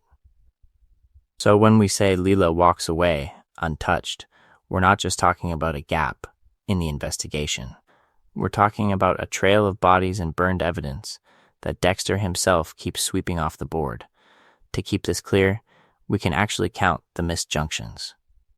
Jimenez in the cabin, Dokes in the same cabin, the apartment fire that nearly kills Dexter, the boat kidnapping with Astor and Cody. Each one is a moment where a single honest move toward law and transparency could have frozen Lila in place. Instead, Dexter keeps choosing the private solution, the secret plan, the code over the courts.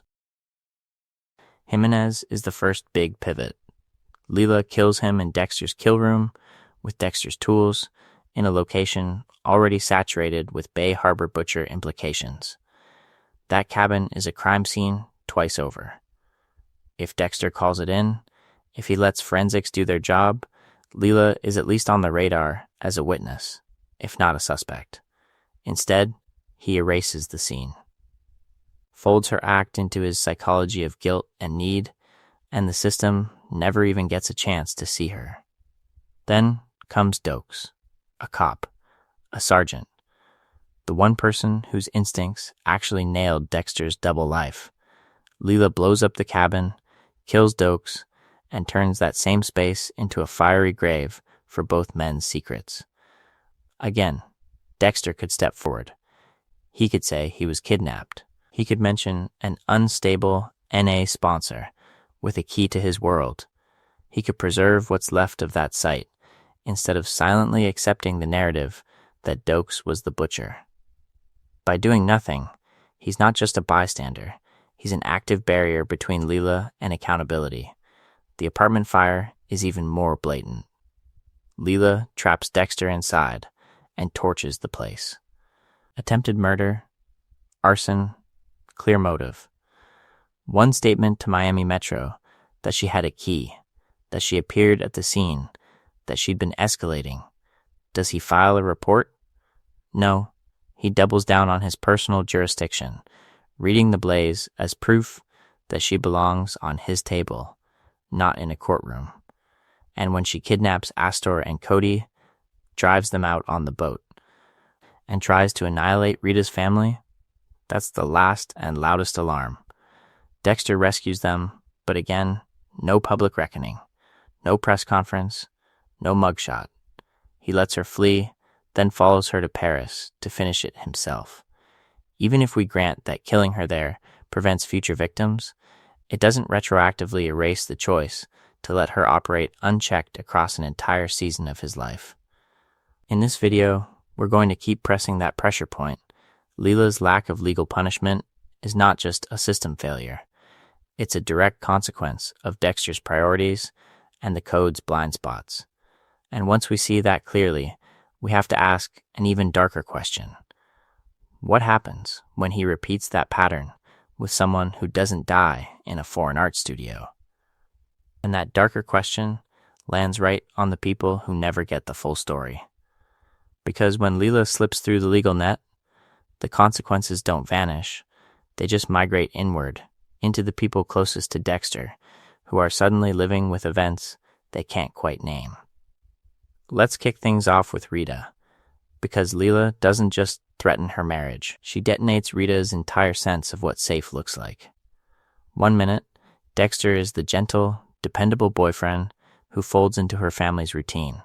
The next, her kids are missing, her house is a crime scene, and the man she trusted is connected to an NA sponsor who keeps materializing at the edges of every disaster.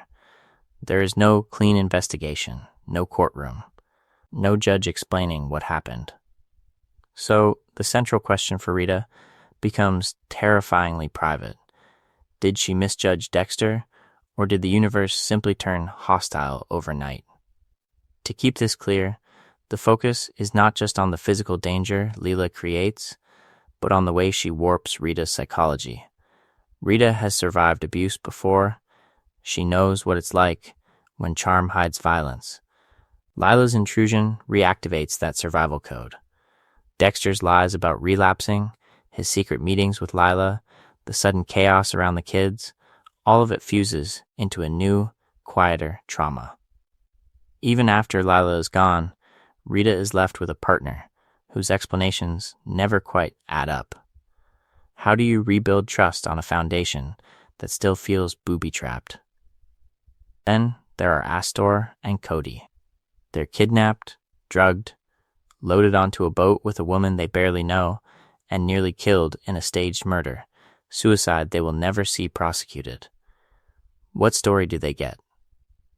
At best, a simplified version: a bad woman did a bad thing, but it's over now. No trial, no sentencing, no official narrative that tells them in concrete terms that the threat has been contained. For kids, that absence of formal justice is its own kind of haunting. The fear has nowhere to land, so it seeps into everything: water, strangers, even Dexter himself. Deb's scars are sharper, but just as invisible. She watches Dexter implode that season, sees Dokes die in an explosion tied to the Bay Harbor Butcher investigation, and never learns how deeply Lila engineered the collapse.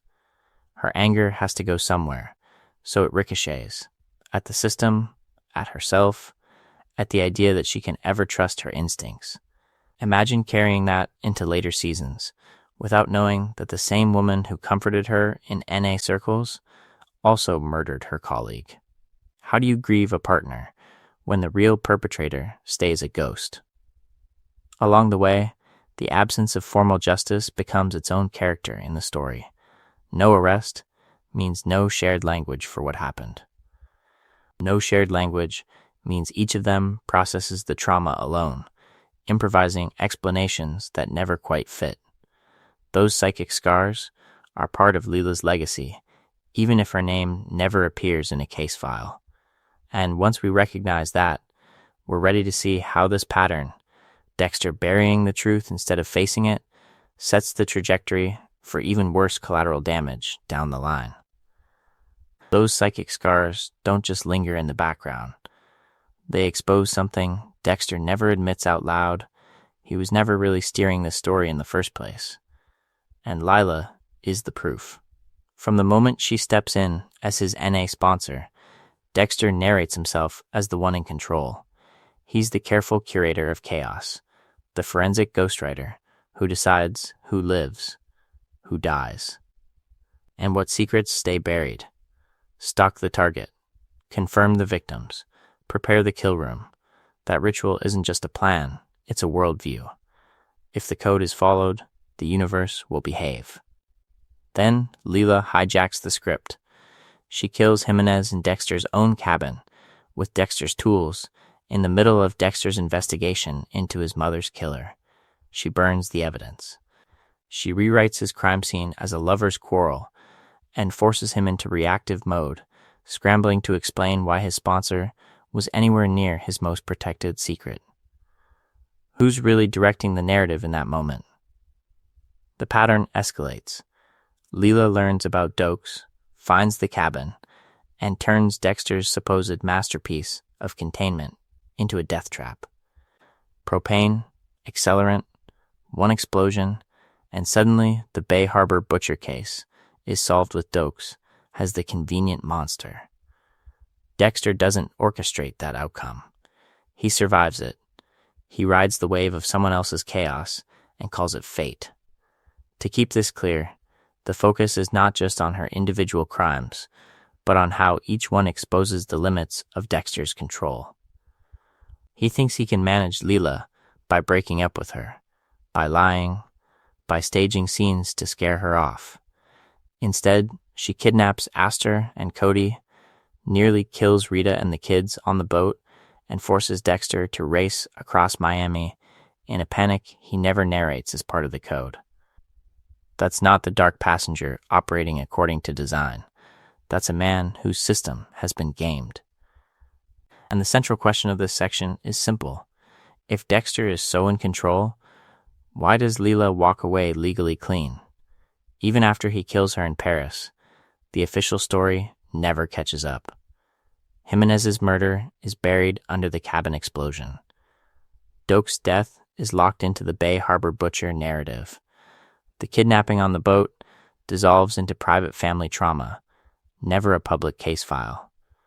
Once another agent enters his orbit, the broader story slips out of his hands. In this video, we're going to keep returning to this pressure point. Lila is the first major sign that Dexter's system can be exploited, that the code can be turned against him by someone who doesn't care about rules, evidence, or moral justifications. Miguel will do it. Lumen will test it. Hannah will perfect it. Each season pushes that trajectory further away from control and closer to collapse. So, when we look at Lila's untouched legal record, it isn't a plot hole. It's a thematic statement. The world is messier than Dexter's code can account for. Institutions misread the evidence, and some monsters slip through every net, even the one built by a man who believes he's the net itself.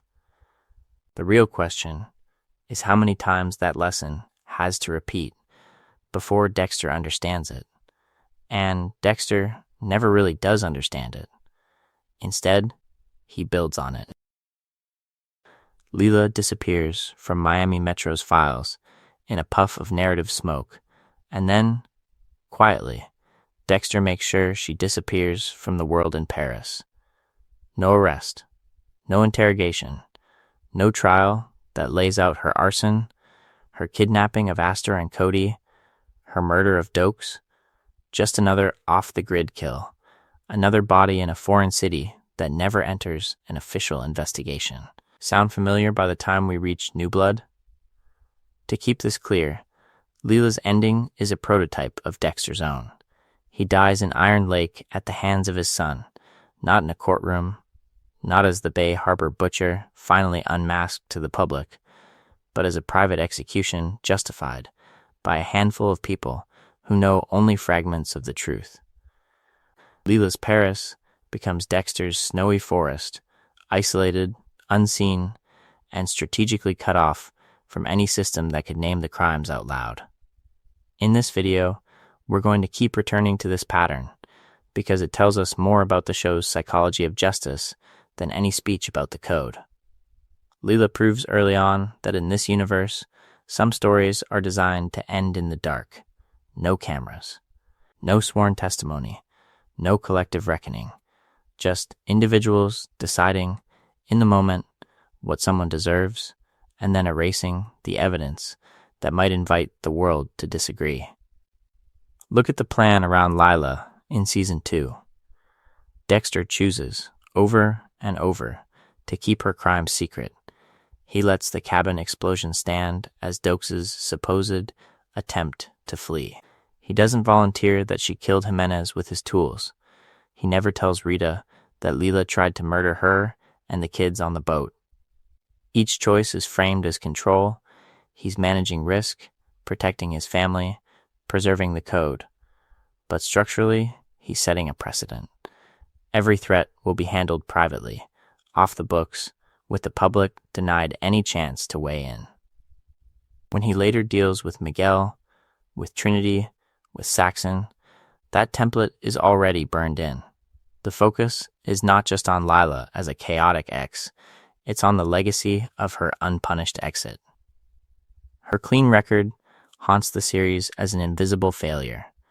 It's a reminder that in Dexter's world, justice is deeply subjective, filtered through personal trauma, personal codes, personal convenience. Who gets exposed and who gets buried has less to do with the law and more to do with who holds the knife. So the central question becomes unsettling. If both Lila and Dexter die in ways that keep the full truth hidden, what does that say about the possibility of real justice in this universe? If the Bay Harbor butcher, the arsonist murderer in Paris, and half the rogues gallery vanish into narrative black holes, are we watching a story about accountability, or a story about how easily accountability can be dodged by anyone willing to operate in the shadows? And if that's the case, what happens when even the shadows stop obeying Dexter's plan? So let's push that to its logical extreme and rewind the tape. Imagine Season 2 not as the Bay Harbor Butcher investigation, but as the season where Lila should have been arrested every other episode. The central question becomes, if we watch through her shadow, how many times does the justice system stroll right past the crime scene she's practically signing with a flourish? To keep this clear, think of it as a mental re-edit. We stay exactly where the camera already goes, but we pause every Lila-adjacent moment and ask, what would a halfway competent detective, not emotionally entangled, notice that everyone on screen ignores? In this video, we're going to treat those scenes like evidence logs, not just drama beats, and see how the plan, the control, and the illusion of investigation quietly collapse around her. Let's kick things off at the first NA meeting. On the surface, it's a support circle, a lifeline for Dexter. Through Lila's shadow, it's a recruitment scene.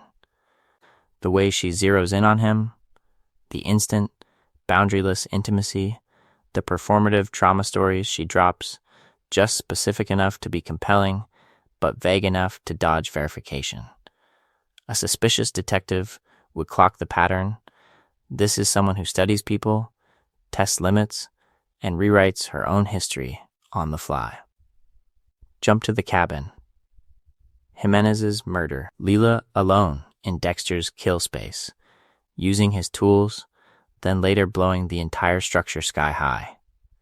On rewatch, that explosion isn't just a shocking twist, it's a complete erasure of physical evidence tying her to arson, murder, and obstruction. We should be screaming, where are the accelerant traces, the propane purchase records? The witness statements about a mysterious British woman hovering around both the butcher case and an off-the-grid cabin? Now the apartment fire aftermath. Lila plays the victim, tears streaked with soot, weaponizing vulnerability as cover.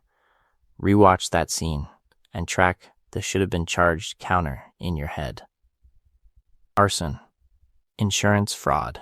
Attempted murder if we read her intent as escalating control over Dexter. Each hug from the detectives is an indictment of their blind spots. Then, the boat rescue. Astor and Cody kidnapped, Rita nearly killed, Lila framing it as a tragic lover's spiral. On paper, we're looking at kidnapping, attempted murder, child endangerment, and a clear pattern of escalating violence. On screen, it becomes another incident that never sees a courtroom, because Dexter short-circuits the trajectory by taking his private code to Paris. Along the way, watch Lila's performances as tactics. Every confession is a test balloon. Every seduction is a containment strategy. Every tear is a smokescreen. The focus is not just on what she does, but on how effectively she exploits institutional and emotional blind spots that were already there. If we rewatch season 2 like this, the frustration, why didn't she get caught, shifts into something sharper. We start to see the show's quiet argument about control, justice, and how easily a system built on appearances can be gamed. And once we've recalibrated our eyes for Lila, what happens when we point that same forensic gaze back at Dexter himself?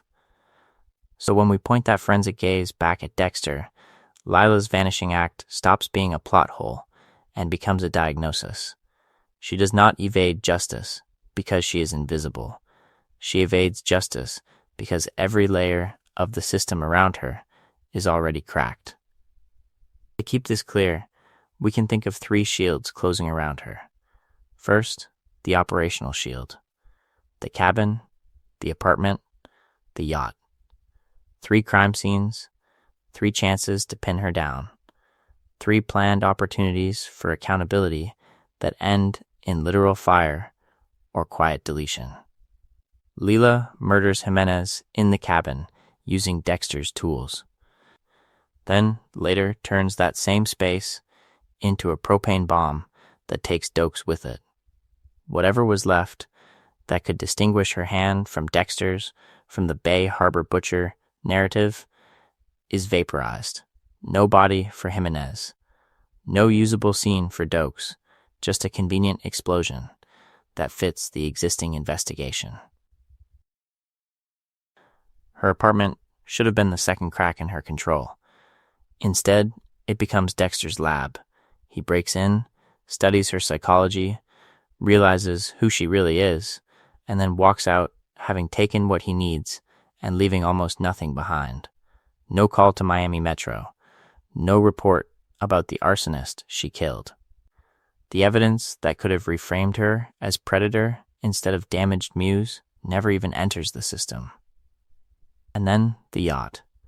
The kidnapping of Astor and Cody, the attempted murder of Rita and the kids, the staged accident on open water. This should have been the case that forced everything into the light. But Dexter gets there first. He stops the plan, saves the family, and leaves no one alive on that boat except the victims. No arrest, no interrogation, no public record of what she tried to do. That's where the relational shield tightens. In this video, we're going to keep coming back to how relationships function as both motive and camouflage. Lila is not just a suspect. She is Dexter's NA sponsor, his lover. The fragile artist everyone has already decided is tragic rather than dangerous. Rita reads her as the other woman, not as a potential killer. The NA community sees her as a wounded helper. Even Deb, who hates her as a homewrecker before she ever considers her as a cop killer. Who wants to believe the damaged person leading your recovery meeting is also the one wiring cabins to explode? Layered on top of that is the existential shield, the Bay Harbor Butcher obsession. Miami Metro is exhausted. The central question, from their perspective, is catching the butcher and closing the case. Dokes' death inside a suspected BHB site offers a neat answer. The investigation collapses into relief. Of course he was the monster. Of course the explosion was part of his spiral. Why dig further when the narrative finally holds? And through all of it, Dexter is the decisive factor. Every time he chooses to handle Lila alone, to erase instead of expose, he is not just protecting himself. He is actively protecting her from the consequences of what she did. He destroys evidence at the cabin by letting her fire become his alibi. He withholds what he knows about Jimenez and the arsonist. He lets the yacht incident live only inside his private mythology of the code. Finally, he tracks her to Paris and kills her in secret, off the grid. ensuring that the only person who ever fully understood Lila West will never testify about her. Each major section will show this pattern, but Lila is the purest version. The law, the social circle, and the one man who could have exposed her are all pointed in the wrong direction. Or worse, they are actively closing ranks around the wrong story. Boiled down to a single line, Lila never gets caught because every system that could have stopped her, legal, social, and personal, was either looking the wrong way or busy protecting the person who made her possible. And if that's true for Lila in Season 2, what does it tell us about Dexter's own trajectory when those same systems finally turn on him? And if that's true for Lila in Season 2, what does it tell us about us when we watch it happen and mostly shrug? We rage about Dokes. We dissect every angle of Dexter's plan to frame him, the investigation, the collapse of the Bay Harbor butcher case. We quote his last scenes. We mourn the one cop whose instincts were dead on. But Lila? For a lot of viewers, her legal escape is background noise, an irritation, not the central outrage. That imbalance is not an accident. It's narrative conditioning. From the pilot on, we're trained to live inside Dexter's psychology, to treat his internal struggle as the main event. The focus is not just on what happens, but on how it threatens his control. So when Season 2 ends with Dexter alive, Rita and the kids rescued, the BHB case closed, and Lila removed from the board, our story brain quietly checks the resolution box, even though the actual systems of justice never touch her. To keep this clear, think about what the camera chooses to love. Lila framed in neon at the gallery, Lila tracing Dexter's veins with a marker, Lila standing in front of the burning apartment like she's directing performance art. Her charisma, her accent, her volatility are packaged as spectacle. She is magnetic. And when someone is that compelling to watch, our instinct to demand a courtroom, a trial, a headline can soften into a desire for a stylish exit instead. In this video, we're going to keep circling that discomfort because Lila is not a petty antagonist. She kills Jimenez with Dexter's tools. She murders a cop in Dokes by wiring that cabin to explode. She kidnaps Astor and Cody and tries to kill an entire family on a boat. On paper, this should trigger outrage at the lack of public consequences. Yet, for many of us, Dexter stabbing her in a Paris apartment feels enough. Why? Part of it is that her off-screen death mirrors the show's own ambivalence. Public accountability versus private vengeance, open investigation versus secret code.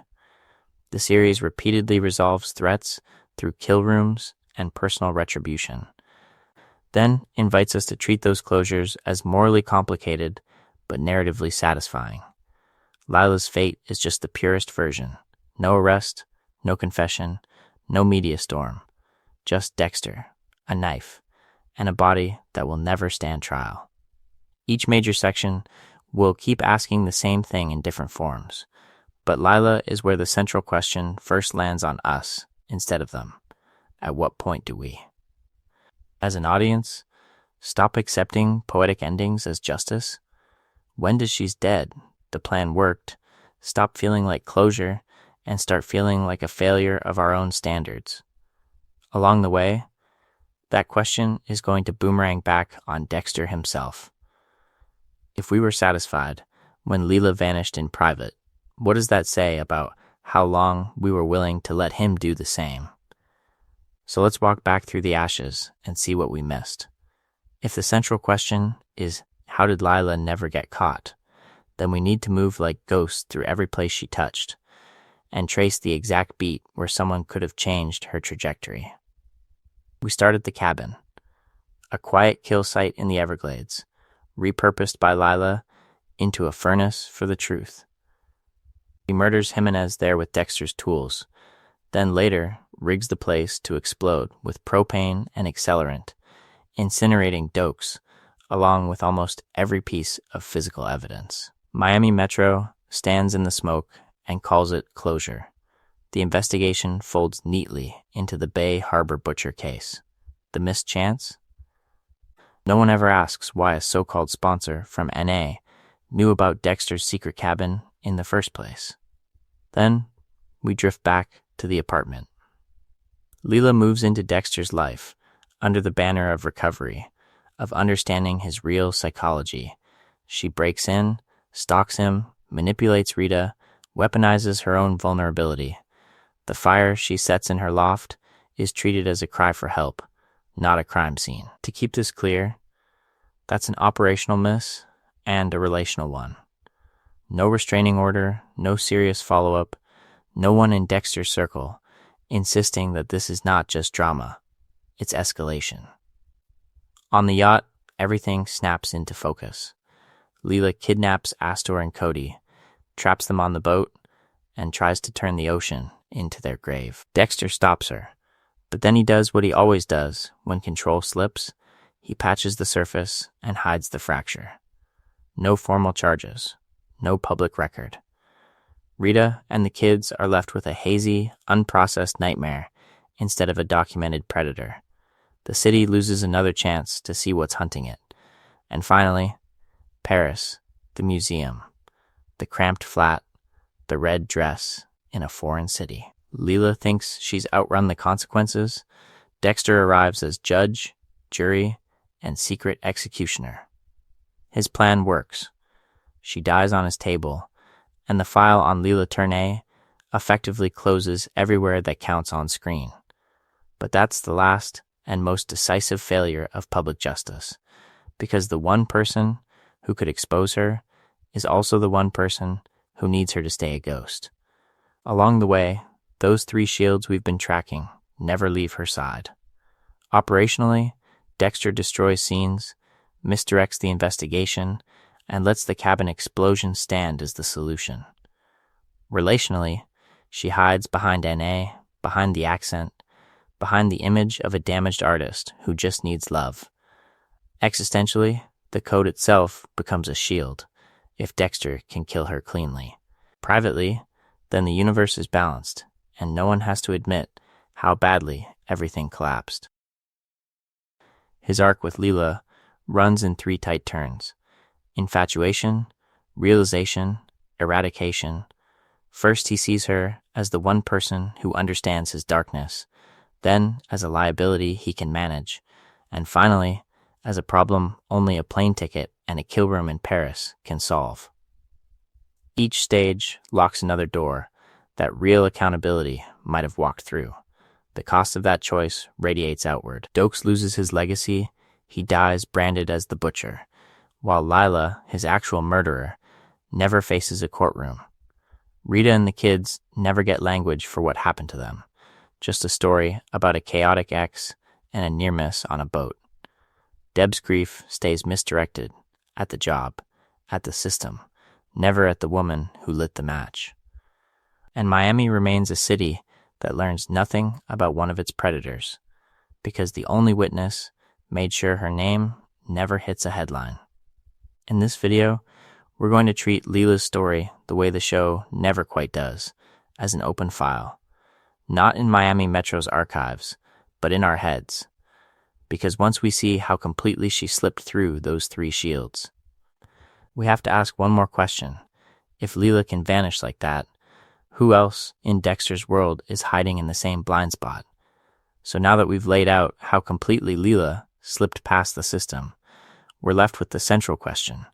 Did she actually get away with it, or did Dexter just make sure we never see the bill? This is where we hand the investigation over to you. Think back across season 2.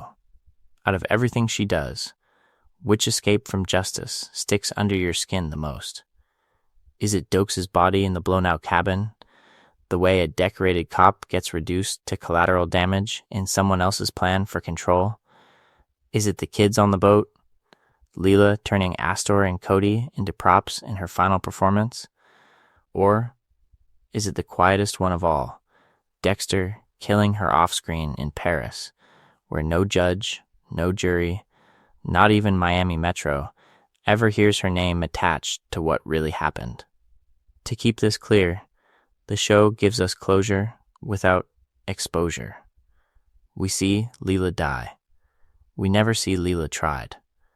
So we want to know, was that enough for you? Or did you want a full trial arc? A season where Miami finally has to confront that the Bay Harbor butcher case was built on a lie, that Dokes was framed by the very chaos he tried to warn them about. Along the way, ask yourself what Lila might have become if Dexter hadn't finished the story in that Paris apartment. Does she resurface as an exposed killer? Dragged back to Miami in handcuffs when some small-town French fire investigation connects the dots? Does she lean into the mythology and turn herself into a cult figure in the recovery world, the dangerous sponsor who really understands the darkness people bring into NA? Or does she become a ghost story, a name whispered in meetings as a warning about what happens when obsession and addiction feed each other instead of healing anything? In this video, we're going to treat blame the same way Dexter treats evidence. We're not letting it disappear. In the comments, we want you to assign responsibility. Is Lila the primary monster? Full stop? Or does Dexter's decision to protect his secret, to destroy the cabin, to bypass the courts and execute her in Paris, make him the reason she never faces a judge? How much of this traces back to Harry's code, that original design flaw that teaches Dexter that real accountability is always optional as long as the body vanishes? The focus is not just on Lila's crimes, but on the institutional collapse around her. Does Miami Metro fail here more than anywhere else in the series, missing the arsonist, the sponsor, the woman who keeps showing up at the edges of every crime scene? Or is their blindness just the natural consequence of chasing the wrong monster from the start? Before you click away, pick one Season 2 episode to rewatch this week with Lila as the main lens. Maybe it's the cabin explosion, maybe it's the NA meetings, maybe it's the boat. Then come back and tell us what new details, missed clues, or small manipulations you notice when you treat her as the active architect of the chaos, not just Dexter's toxic phase. Because in Dexter's world, and maybe in ours, the scariest monsters aren't always the ones who get caught. They're the ones whose stories never make it into the file at all. So scroll down, leave your verdict, and help us finish the case the show refused to put on record.